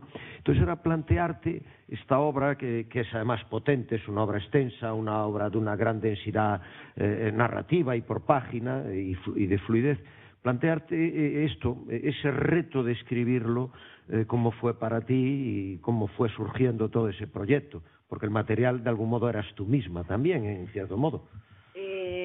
Yo me planteo escribir la lección de anatomía porque tengo la sensación de que todas las novelas que he escrito antes de la lección de anatomía, más allá de que creo que son novelas honestas en las que yo quería hablar de esas cosas que os decía antes que me dolían, contar las cosas que me duelen, para eso yo utilizo los libros, pero sin embargo tenía la sensación de que siempre me estaba encubriendo, que siempre me estaba enmascarando, que había muchas ocasiones en las que yo no decía yo cuando se trataba de mí misma. Y entonces encontré una cita de un escritor francés que se llama Christophe Donner, que es una de las citas que abre la lección de anatomía, donde decía que por qué un poco más o menos, que por qué los escritores tenían esa manía de no decir yo cuando se trata de uno mismo, que eso es una especie de chorrada, que no te concede legitimidad literaria a la tercera persona, que tú puedes hablar con tu propia voz y que dejémonos de tonterías. Entonces yo pensé, qué bien sentirse avalada por un cátedro francés. Esto es una cosa muy importante. Y coincidió justo esa sensación que yo tenía con mis libros anteriores con pues el avatar, vamos, el albur biográfico de que yo también un día cumplí 40 años como Isaac, aunque nadie me regalara una mantita de pelo, ¿no? Entonces, me pareció un momento ideal para echar la vista atrás. Decir, bueno, yo tengo 40 años en este momento, voy a echar la vista atrás y voy a reflexionar sobre la mujer que soy a los 40 años en función de las relaciones que he vivido con otras mujeres.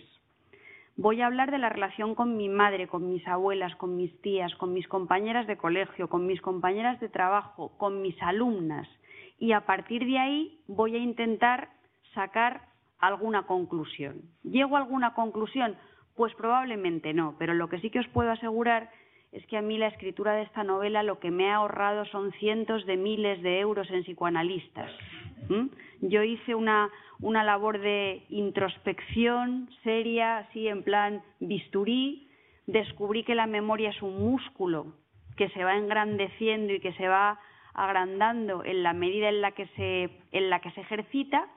Y sobre todo eso, yo quería escribir eso sin máscaras, hasta el punto de que la novela pues acaba con un autorretrato desnudo completamente. Y ese desnudo es una especie de la interpretación del cuerpo femenino, que ya sabéis que a lo largo de toda la historia de la literatura y a lo largo de toda la historia del arte, el cuerpo de las mujeres siempre se sexualiza, o desde el punto de vista de su deseabilidad erótica o desde el punto de vista de la maternidad.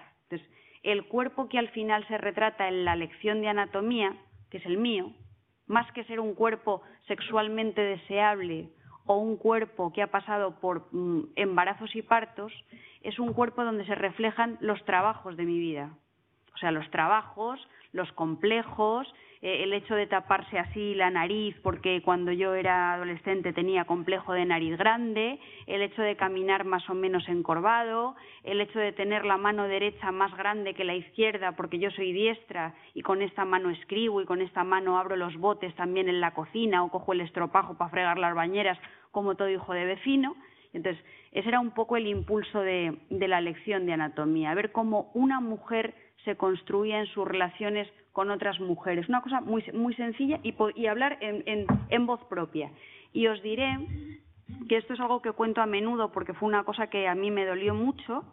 Yo tuve muchísimos problemas para publicar esta novela, que después es una novela que me ha dado grandes satisfacciones y que además Jorge Herralde ahora me dio la oportunidad de reescribir, añadí un par de capítulos más, aparece el prólogo de Chirves, corregí.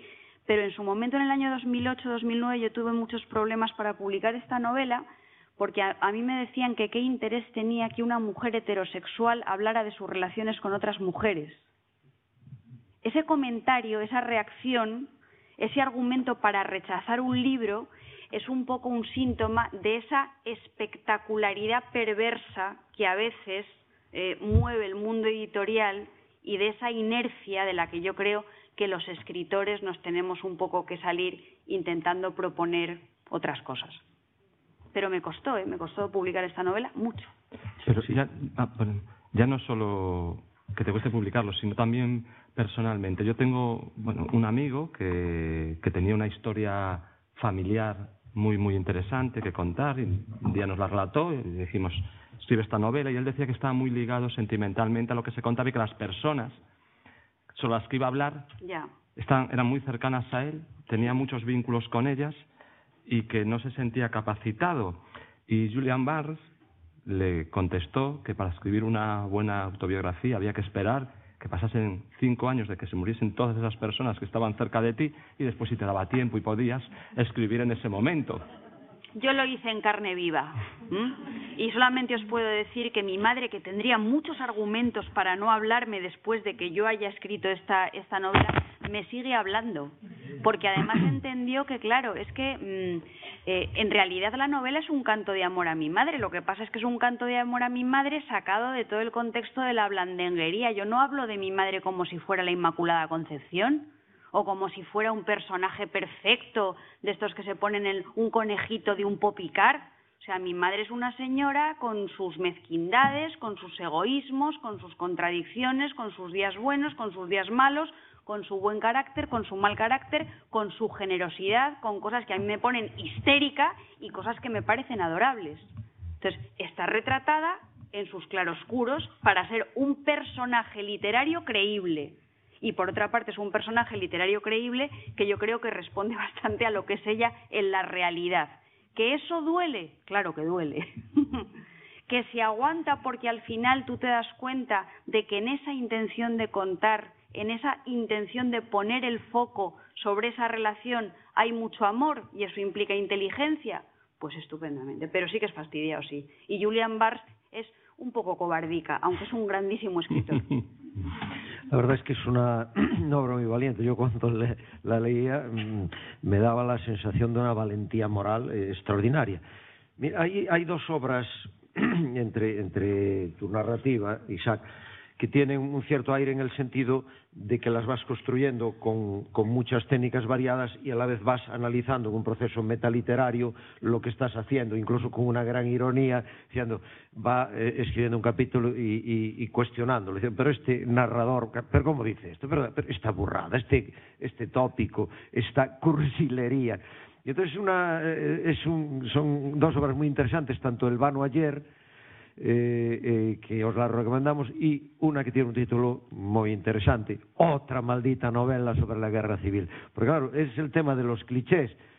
Se hacen novelas sobre la guerra civil y ya no se pueden hacer, pues se hacen muchas, o hay que hacer novelas sobre la guerra civil por tal. Entonces me parece muy irónico y muy logrado Y entonces era plantearte estas dos novelas tan interesantes, si nos cuentas un poco todo este proceso de creación en la que hay además mucho de sabiduría analítica. A él le gustaría a muchos críticos analizar tu obra con la visión distanciada y desmitificadora que tú tienes sobre ellas, ¿no? Sí. Yo, antes de que Isaac cuente lo que va a contar, que seguro que lo va a contar estupendamente, una anécdota sobre el vano ayer. Mi padre estuvo en persona personalmente, como dice ahora el Catarella del comisario Fontalbano, en uno de los momentos que Isaac recrea en el vano ayer, en su novela. Y antes de conocer a Isaac ni nada, me decía, no me lo puedo creer. O sea, yo no me puedo creer que una persona tan joven haya reflejado, por una parte con tanto sentido del humor y por otra parte con tanta fidelidad, algo que yo viví y que recuerdo así. Dice, como él lo está contando, ¿no? Y es una cosa increíble. Oye, tanto El vano ayer como Otra maldita novela sobre la guerra civil, ¿no? Que son dos libros que miran al pasado, ¿no? Que intentan indagar también en el de dónde venimos, ¿no? En de dónde ha surgido esta democracia. Para mí son dos libros que nacen de otros dos libros fallidos, uno publicado y otro no publicado, ¿no? En este caso, o sea, son dos libros que son expresión de mi incapacidad para escribir de ese tiempo, para escribir del pasado, ¿no? Para escribir yendo más allá de esos clichés, ¿no? De esos lugares comunes, para salir de esa forma, de esas convenciones que ya hay sobre la guerra civil en la literatura, ¿no? Sobre el franquismo, ¿no? Ser capaz de salirme de lo que ya se estaba convirtiendo en un género literario, ¿no? Las novelas sobre la guerra civil, ¿no? Entonces, como digo, surgen de dos libros fallidos, ¿no? Uno publicado, que es La mala memoria, que fue mi primera novela antes de Seix Barral, que se publicó en el año 99, ¿no? O sea, la escribí con 24, 25 años y la publiqué en una editorial pequeña. Esa es una novela, como digo, fallida, publicada, pero es una novela para mí fallida porque es una novela de juventud, en este caso sí, ¿no? O sea, con 20 tantos años, pero es una novela en la que, como con muy buenas intenciones, yo pretendía mirar al pasado, ¿no? Desde mi edad, desde alguien que ha nacido ya y ha crecido en democracia, pero creo que caía en, como digo, en todos esos lugares comunes de la guerra civil. Y a partir de esa novela fallida, que fue La mala memoria, surge este otro libro, que es la otra maldita novela sobre la guerra civil, que surge en un momento en que mi editorial me pide reeditar mi primera novela, ¿no? Quieren reeditarla después de haber publicado ya El vano ayer, que ha funcionado muy bien, pues ellos quieren hasta que aparezca mi próximo libro, quieren meter otro libro por medio y me proponen reeditar la que fue mi primera novela, que en su día tuvo muy poca circulación, ¿no? Entonces yo la releo ya pues 8 años o 9 años después, ¿no? Con lo que suponen 8 o 9 años en la vida de un escritor, ¿no? De un escritor joven, además, lo que supone de maduración esos 8 o 9 años, de todo lo que has leído, de todo lo que has reflexionado, de todo lo que has escrito, ¿no? Entonces, evidentemente, yo ya no me reconocía en esa novela, no me reconocía en lo que yo escribía con 20 y pocos años, pero me daba cuenta que ese libro fallido me ofrecía una oportunidad, ¿no? Que era la de utilizar ese libro fallido para reflexionar y para compartir con el lector esa reflexión de la manera en que nos han contado la guerra civil, ¿no? En la literatura, la guerra civil o la dictadura, ¿no? Entonces me daba cuenta de que esa novela reproducía muchos de los digamos fallos, por así llamarlos, ¿no? Que tiene la literatura sobre la memoria, la literatura sobre la guerra civil, ¿no? Que esa novela, como toda novela de juventud, pues absorbía un cierto estado de ánimo en la literatura de su tiempo, ¿no? Y es una novela que conectaba con lo que se estaba publicando entonces. Entonces me daba cuenta cómo podía yo ir señalando en esa novela pues una serie de cuestiones temáticas, de lenguaje, de tratamiento de personajes, también de interpretación de aquel tiempo, ¿no? Que, como digo, eran compartidas por otras novelas, pero que en esta novela se veían claramente, ¿no? Entonces lo que hice con ella fue, pues, en vez de reeditarla tal cual, ¿no? pues reeditarla convertida en otro libro, ¿no? En un libro que está anotado, que está subrayado, que tiene notas al margen, que está comentado, en el que yo mismo me río de mi propia novela de juventud, ¿no? Pero sobre todo intento que sirva para eso, ¿no? Que sirva para que nos demos cuenta de la manera, como digo, convencional en la que habitualmente escribimos la guerra civil, ¿no?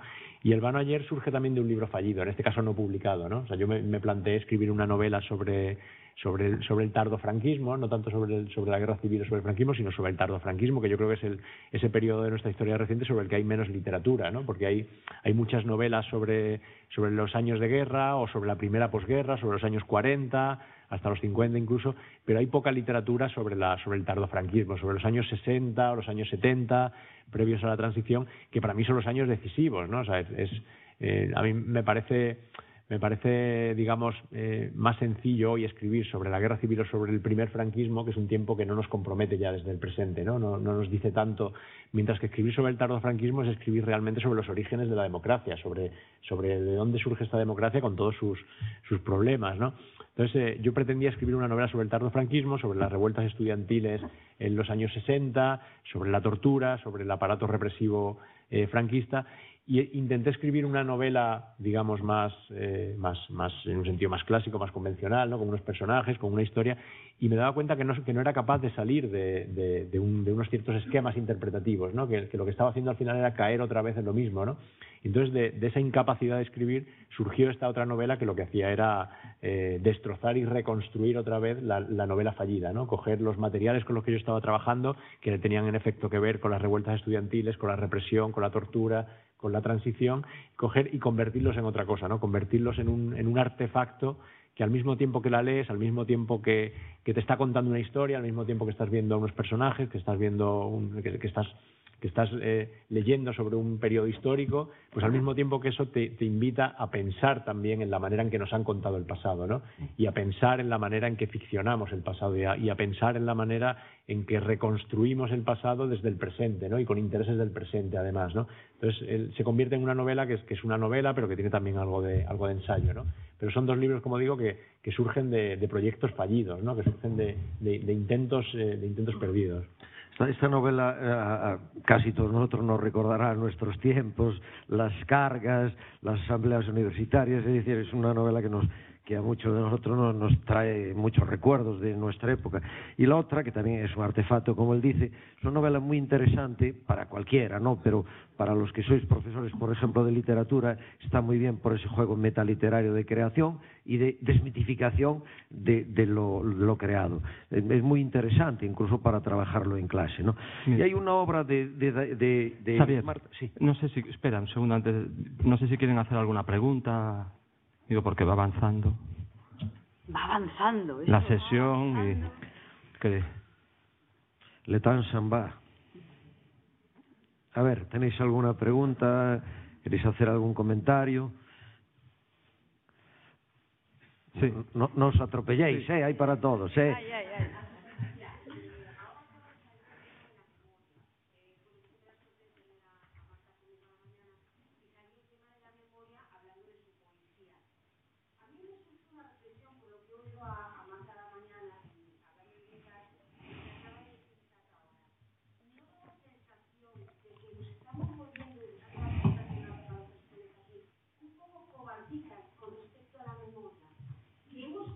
Una memoria colectiva perfecta, lo que consideramos que es un buen vintage. Esa mesita que nos ponía muy bien, que yo no sé ejemplo de la mesa, es una mesa que acaban de sacar de tirada en la calle, la pinta y eso es vintage. Hemos creado esa memoria colectiva de la cual no nos atrevemos, autores y lectores, muchas veces a movernos.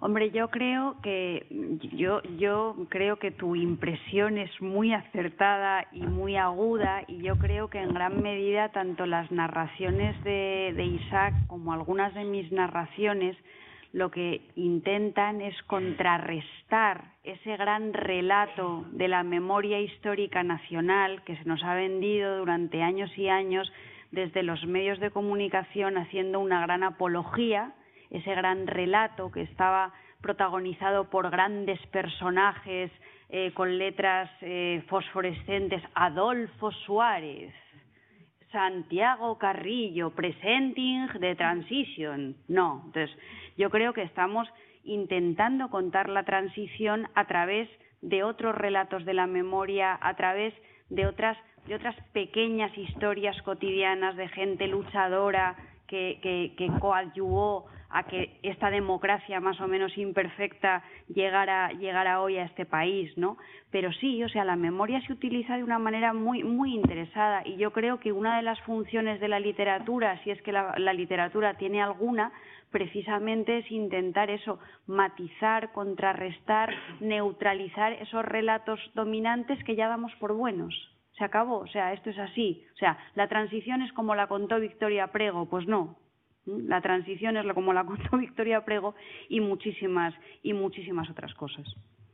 Yo estoy muy de acuerdo contigo con esa idea de memoria cobardica, ¿no? Yo sí creo que en la literatura, de lo que estamos hablando aquí, ¿no? En las novelas, pero también podríamos hablar del cine o de otros géneros, se ha venido construyendo una memoria que es una memoria muy conciliadora y reconciliadora con aquel tiempo, ¿no? Yo pienso que teníamos, al llegar la democracia en España, teníamos ahí un agujero que había que llenar, ¿no? Teníamos ahí un socavón que era el que había dejado el franquismo, en el que existía una memoria oficial, ¿no? La memoria de la guerra civil, la memoria oficial que construyó el franquismo y con la que instruyó a varias generaciones de españoles en la escuela, ¿no? o en la universidad, y llegados a la democracia, pues evidentemente ya no nos valía esa memoria oficial del franquismo, no había que sustituirla con algo, y al quitarla quedó ahí un agujero. Ese agujero no lo llenó la democracia. Y en España no hemos tenido, a diferencia de lo que sí hay en otros países, no hemos tenido una memoria, digamos, un relato institucional, ¿no? Una memoria que surja de las instituciones a partir de unos mínimos consensos y que sea el que luego se transmita educativamente, ¿no? En los colegios, en los institutos, en la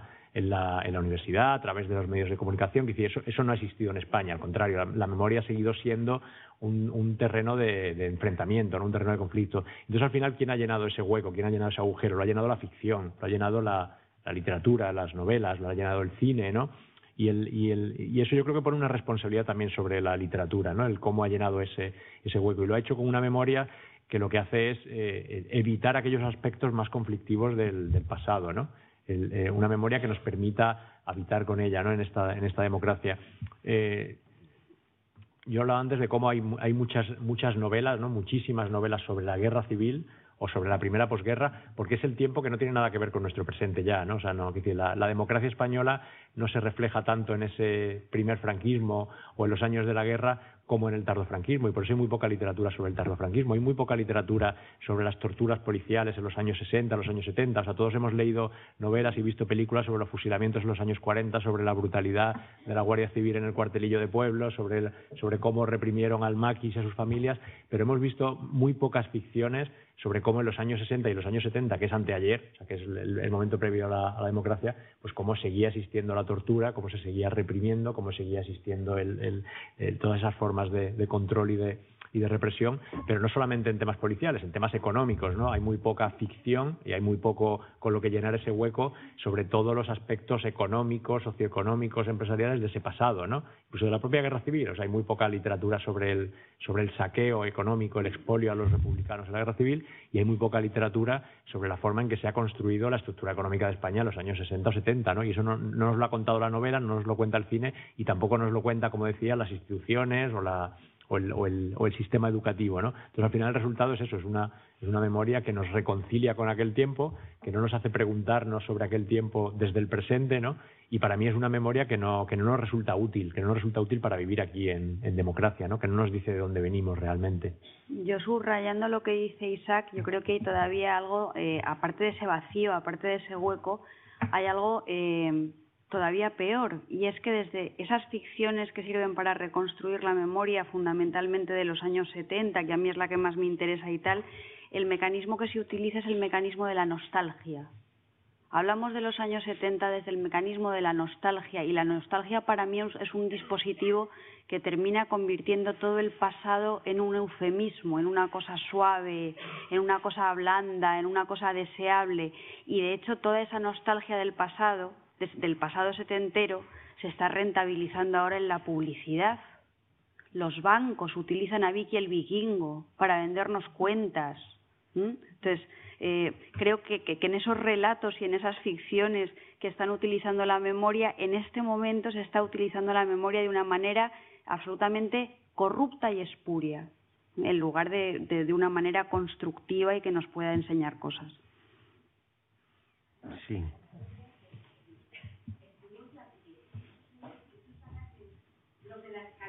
Sí.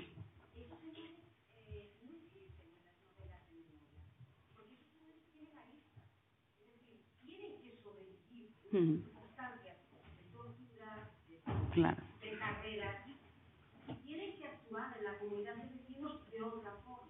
Son personajes complejos, que también, pues, muchas veces ven novelas de memoria, y bueno, no hay un ser tan perfecto que luche tanto perfectamente, el señor tiene que sobrevivir, tiene que tener amistad, y hacer una cosa y decir otra. Perfectamente. Es más, yo ya no tengo nada más que añadir a lo que has dicho, es verdad. A ver, ¿alguna otra pregunta por ahí?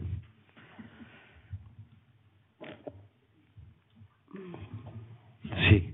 Mira, lo que yo te iba a plantear, Marta, era, conectando un poco con esas obras, en tu obra, Daniela Astori, La caja negra, que sería una pena que no hablásemos un poquito de ella, también hay esa estructura en contrapunto, sí, muy interesante, es decir, porque hay por un lado la historia narrativa y luego introduces un discurso con muchas técnicas variadas, que nos suena muy cercano porque es, bueno, sobre el mundo del cine, pero también sobre el mundo de la televisión, las figuras estas del destape, cuando llegó todo el destape. Entonces ahora plantearte, bueno, si nos quieres contar algo sobre esta novela que es muy interesante y que realmente os la recomendamos, Daniela Astori, La caja negra. Bueno, yo ahí otra vez vuelvo a recoger el guante de mi amigo Isaac.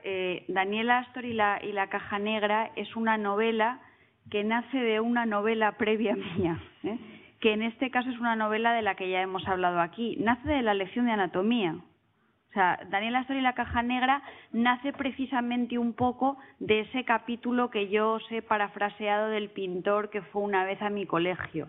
Y nace de la idea de que la realidad está en permanente relación, con sus representaciones, y que en ese sentido la cultura, incluso lo que se puede entender como cultura popular o como cultura ínfima, nunca es aséptica y nunca es inofensiva, porque siempre forma parte de nuestra vida. Entonces, lo que se plantea en Daniela Astori y la caja negra es la historia de dos niñas que juegan juntas en un cuarto, descubren su sexualidad a partir de sus juegos, y ellas lo que juegan a ser, porque sabéis que hay veces que muchas veces los juegos son imitaciones de cosas, de deseos, de proyecciones de películas o de revistas, ellas lo que juegan a ser era actrices del destape.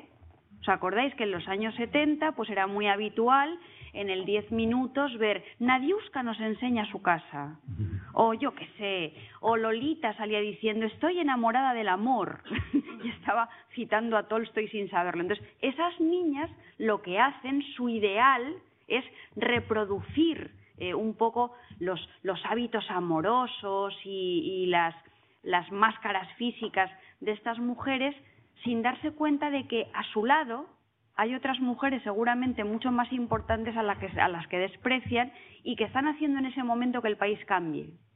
Las madres que trabajan en casa y fuera de casa, las madres que empiezan a luchar por derechos fundamentales de la mujer, como el derecho a la sexualidad libre y el derecho al aborto. Y entonces se crea un poquito pues esa contradicción, ya os digo, entre la realidad y las representaciones. Entonces, para contar esa historia, yo tenía que hablar, por una parte, tenía que escribir una novela de aprendizaje donde se ve a esas dos niñas jugando, a una de ellas teniendo peloteras con su madre porque no le gusta el pescado rebozado que le da para cenar, teniendo envidia de la vecina de arriba, enamorándose del padre de la vecina de arriba porque ella cree que los hombres que merecen la pena, los hombres buenos, son los que tienen que ser redimidos, los que hay que conquistar porque son malotes y difíciles. O sea, cuento la historia de una adolescente creciendo, coincidiendo un poco su metamorfosis personal con la metamorfosis del país también, porque la transición es un poco la pubertad de la democracia española, ¿no? Entonces, eso lo tengo que contrapuntear a la fuerza con escenas de un falso documental donde recojo comentarios y historias y revisiones sobre el cine español y las actrices que en esa época eran famosas. Amparo Muñoz, Agatha Liz, yo qué sé, gente ya que está perdida de la mano de Dios, Sandra Mozarovsky, Bárbara Rey, sí. Bárbara Rey, las actrices del fantaterror español, porque os recuerdo que en España hay un fenómeno muy curioso, y es que para que se empezaran a ver tetas, culos y demás órganos genitales o sexuales, a las mujeres previamente había que despedazarles la ropa y probablemente sacarles las tripas. Los primeros desnudos que se ven en España forman parte, en la época de ese tardofranquismo del que hablaba antes Isaac, de un género que es el fantaterror español. Entonces, es una novela donde se analiza el fenómeno del destape también en una doble dimensión, porque por una parte el destape es algo que yo creo que fue muy liberador después de tantísimos años de moral nacional católica represiva y de sexo sucio y estigmatizado, sobre todo si eras mujer, y era importantísimo, fue importantísimo que de repente Marisol enseñara las tetas y el culito en la portada de Interview con una florecita amarilla. Fue sano, fue higiénico, pero al mismo tiempo eso también constituyó un arma de doble filo, porque fue el primer paso hacia la fetichización y la mercantilización absoluta de los cuerpos femeninos, hasta llegar a la catástrofe en la que vivimos ahora, que todas respondemos o todas responden a un canon homogéneo, y la belleza pasa siempre por la exigencia quirúrgica, hasta el punto, insisto, de que la gente ya se opera los genitales para parecer niñas. Es la infantilización. Y luego lo que yo pienso es que cuando un muchacho se encuentre de verdad con una vagina de verdad, sin operar, ¿qué le va a pasar? Cuando no vea una vagina de videojuego, una vagina infantilizada, se va a desmayar. Me acuerdo siempre de una colección de relatos eróticos de un escritor valenciano que se llamaba Joan Bras, que el título era El bajel de las vaginas voraginosas. Bueno, pues esta va a ser la experiencia de los jóvenes cuando empiecen a ver vaginas auténticas sin depilación brasileña, yo qué sé, y esa es un poco la dinámica de Daniel Astor. El otro día pasaron en televisión un documental de toda esta época, después del programa de Cuéntame, ¿no? Hacen un documental de todo esto. Yo quería preguntaros a los dos que hay un tema que también coincidís mucho, que son el de las relaciones materno-paterno, las relaciones familiares en vuestras novelas. En las tuyas muy presentes, en muchas, ¿no? Hablabas de Lección de Anatomía, Daniela Astor está muy presente, incluso está muy presente en las dos novelas de detectives también, sí, también. En otro sentido, muy presente en La habitación oscura, pero muy presente en El país del miedo. Entonces, bueno, quería preguntaros un poco por esto. Yo lo mío me imagino que será un trauma personal, y luego ya, aparte del trauma personal y la propia experiencia biográfica, es verdad que la familia como metáfora siempre ha sido muy rentable en el sentido de que es un microcosmos donde se ven en primer plano las grandes contradicciones de la sociedad en la que vivimos todos. Entonces yo creo que la familia está muy presente en mis novelas, fíjate, en este caso de una manera muy natural, muy poco meditada y mucho menos intelectualizada que otras decisiones. Me sale natural de repente que haya una madre, una hija, un padre, un hijo, un primo. Hablar de ese tipo de comunidades para mí es lo lógico y lo que me interesa.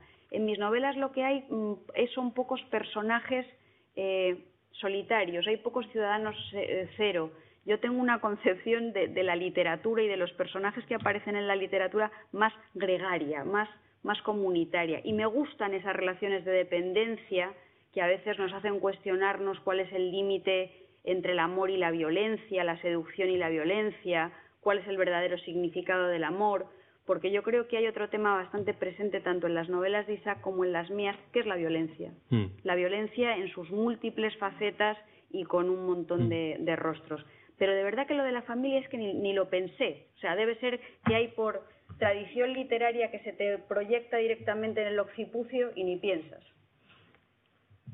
Yo aunque coincido que la familia es uno de los grandes temas literarios y es además un sitio en en el que se civiliza muy bien todos los conflictos sociales y la violencia social. Yo no creo que en mi literatura esté tan presente la familia, puede ser en El país del miedo, pero más que la familia como tal es el papel del padre y marido, ¿no? Del papel del hombre que tiene que estar a la altura de lo que se espera de él, ¿no? De que tiene que encajar también en el molde de lo que debe ser el padre protector, el marido que sale a cazar, ¿no? Y que protege a la familia de cualquier tipo de amenazas, ¿no? Y tiene más que ver con eso, ¿no? Con ese papel o las relaciones de pareja, y también me refería, sí, que aparecen, a lo mejor sí que aparece más en la habitación oscura. Sí.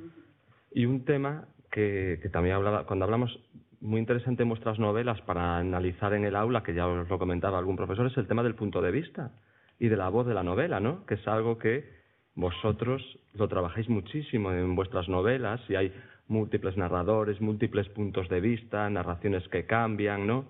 Es un tema... Para mí, quiero decir, en la literatura hay dos temas fundamentales, uno que ya he comentado ya, que es la capacidad de observación de los escritores, la sensibilidad al mundo que les rodea, y luego hay otro tema fundamental, es cómo tú conviertes todo eso en un texto literario. Y yo creo que la primera decisión que toma un escritor después de decidir sobre cuál es el tema del que quiere escribir, cuál es la china que le aprieta en el zapato, inmediatamente lo que tienes que elegir es el punto de vista desde el cual vas a contar la historia. O sea, tienes que saber qué personaje dentro de la novela o qué voz de fuera de la novela va a hacer que eso sea algo atractivo, interesante e inteligible para los lectores. Pero claro, eso ya es una cosa muy, muy técnica. Yo creo que esto hay determinados escritores que nos lo planteamos a veces de una manera más académica y tal, y hay otros escritores que lo hacen más desde la espontaneidad, y todo eso depende de la formación previa que tú tengas. Yo esto lo he hablado con Isaac alguna vez. Él ha estudiado historia, geografía, tal. Yo provengo del mundo de la filología.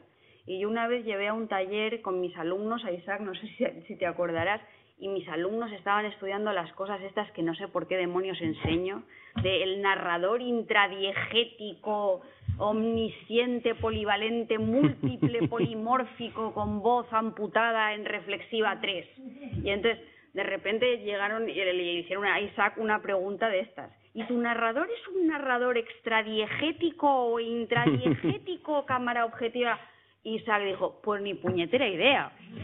Ni falta que hace, o sea, quiero decir, hay veces que no tenemos que ponerles los nombres a las cosas para saber cómo contarlas con inteligencia, pero desde luego yo sí que creo que, ya sea de una manera intuitiva, ya sea de una manera más tecnológico-filológica, tú tienes que saber muy bien desde dónde cuentas la historia, porque para mí esa es la clave para entender la historia. Sí, pero yo lo que me refería, no me refería a esto tan básico, sino me refería a que muchas veces vuestras novelas juegan... Javier, por lo básico. No, me refería a que muchas de vuestras novelas juegan con esto. Sí. Juegan, tú por ejemplo en Black cambias en las 3 partes de narrador en cada parte. Evidentemente sí. No, y Isaac en La habitación oscura le pasa otro tanto, hay un juego de narradores yo creo que sí, muy que potente ahí en la narración, que es muy difícil técnicamente hacer eso. Yo creo que jugamos con los puntos de vista y jugamos también, porque fíjate, lo de jugar con los puntos de vista yo creo que es una cosa que la historia de la literatura lleva haciendo hace mucho tiempo y se hace con mejor, con peor fortuna, pero yo creo que el juego realmente bueno de Isaac y mío es que no jugamos con los puntos de vista y mostramos un poco cómo la realidad cambia en función del cristal con que se mira y de la voz que la cuenta y de todas estas cosas. Pero yo creo que el mayor riesgo que asumimos es ver cómo la realidad cambia, no solo a través del punto de vista, sino a través de el género que te sirve para contarla. Y cuando hablo de género no hablo de hombre y mujer. Hablo de que en Daniel Astor y la caja negra hay la misma realidad contada desde el género y el código retórico de la novela de aprendizaje y desde el código retórico del falso documental. La historia es la misma, las cosas que están pasando son básicamente las mismas, pero el género las transforma. En El país del miedo ocurre lo mismo, ¿no? Está esa novela familiar, oscura, terrorífica y al mismo tiempo esas reflexiones más ensayísticas. Entonces, ¿cómo lo retórico te hace en un momento determinado ver lo real desde distintos ángulos? es una cosa yo creo que bastante interesante y bastante característica de la obra de los dos.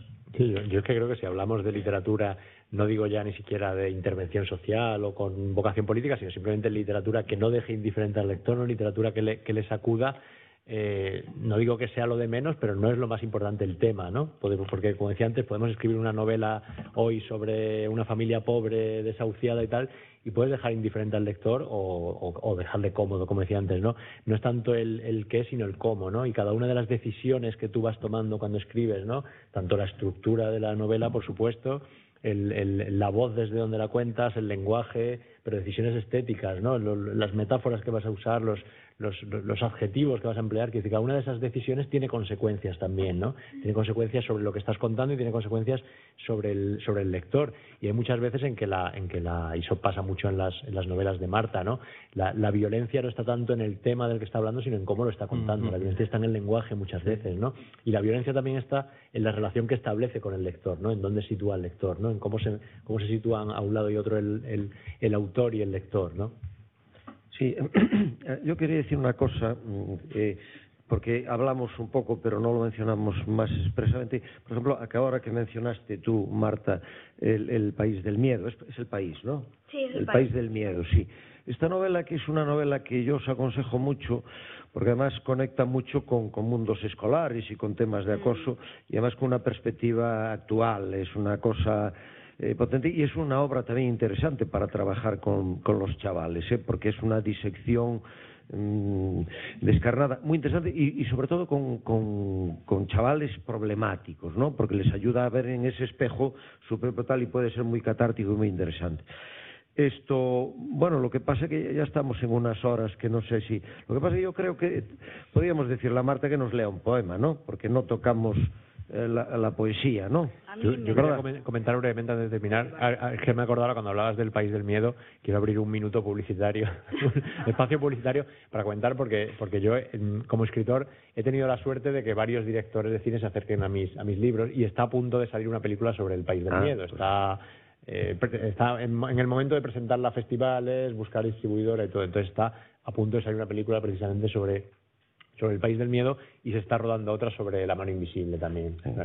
Pues cerramos este minuto publicitario que nos viene muy ad hoc, ¿no? Y que además, ¿no? Y que es una obra espléndida para trabajar en debate, y obviamente la película refuerza eso y la posibilidad de comparar el cine con la narrativa. Y después de este minuto publicitario, esto parece que estoy imitando tu novela, la de Astor. Daniela. Bueno, pues te pasamos la palabra. Leo un poema, cualquiera de estos. Bueno, pues os voy a leer un poema de Vintage, que es el último poemario. Os voy a leer el último poema recogido de Vintage, que es un poema que habla de la memoria, pero desde una perspectiva patológica, la falta de memoria como enfermedad, que es de lo que hablábamos también esta mañana en la prisión.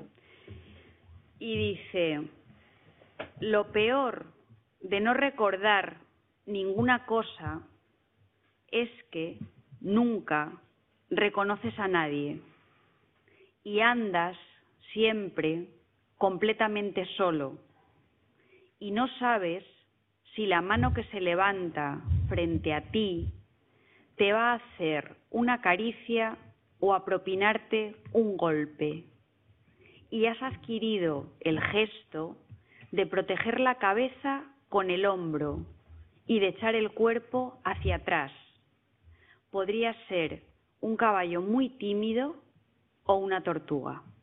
Entonces, en este poema yo quería un poco retratar esa terrible vulnerabilidad de los enfermos de Alzheimer, que no reconocen a nadie. Y que es verdad que los enfermos de Alzheimer en los últimos estadios de la enfermedad y tal buscan el contacto y el calor humano, y es lo que a veces les da la vida, pero también tienen momentos en que lo que tienen permanentemente es una sensación de pánico, porque no reconocen a sus hijos, no reconocen a su mujer, están rodeados de desconocidos. y no saben lo que pasa, ¿no? Entonces, en este poema yo quería, frente a esa memoria histórica y ese relato de la memoria personal y frente a la memoria del cuerpo, donde se quedan impregnadas las herencias de las enfermedades y todas estas cosas, pues yo también quería hablar un poco en un poema del Alzheimer. Bueno, muchísimas gracias a Marta y a Isaac. A vosotros. Por estar hoy aquí entre nosotros, por todo lo que nos han contado, por su literatura tan comprometida, que nos sacude tanto. Nos vamos con buenas noticias, con las películas que nos comenta Isaac, con una muy buena noticia para mí como lector, para vosotros cuando os acerquéis a la literatura de Isaac, que va a empezar una nueva novela, pues esperaremos todos que tenerla entre las manos. Marta ya la ha acabado, ya la ha entregado, esperamos tenerla ahora a ver si me dicen que sí. Pronto con nosotros. Y bueno, yo quiero seguir mirando para atrás cuando lea tus novelas y sacudirme de esa forma. Y Marta, no sé, claro, ahora no sé cómo te habrá parecido el baño, pero el de tu casa está muy bien, pero nada que objetar. me voy un poco preocupado, pero bueno, que Mercedes y Javier han sido muy hospitalarios y nos han dejado a Chema y a mí su casa y tal, y estoy yo mirándolo todo con mucha lupa. Ya de aquí saldrá algo. Bueno, ya comentaremos la próxima novela. Bueno, muchas gracias a todos vosotros. Recordad, el día 12 tenemos a Max aquí, la sesión que hacemos siempre de cómic. Si queréis seguir, tiene muchos libros. Ahora, desde hace unos meses, en la tercera página de Babelia siempre aparece una viñeta de él muy crítica. Os vemos aquí a todos el 12 y muchísimas gracias.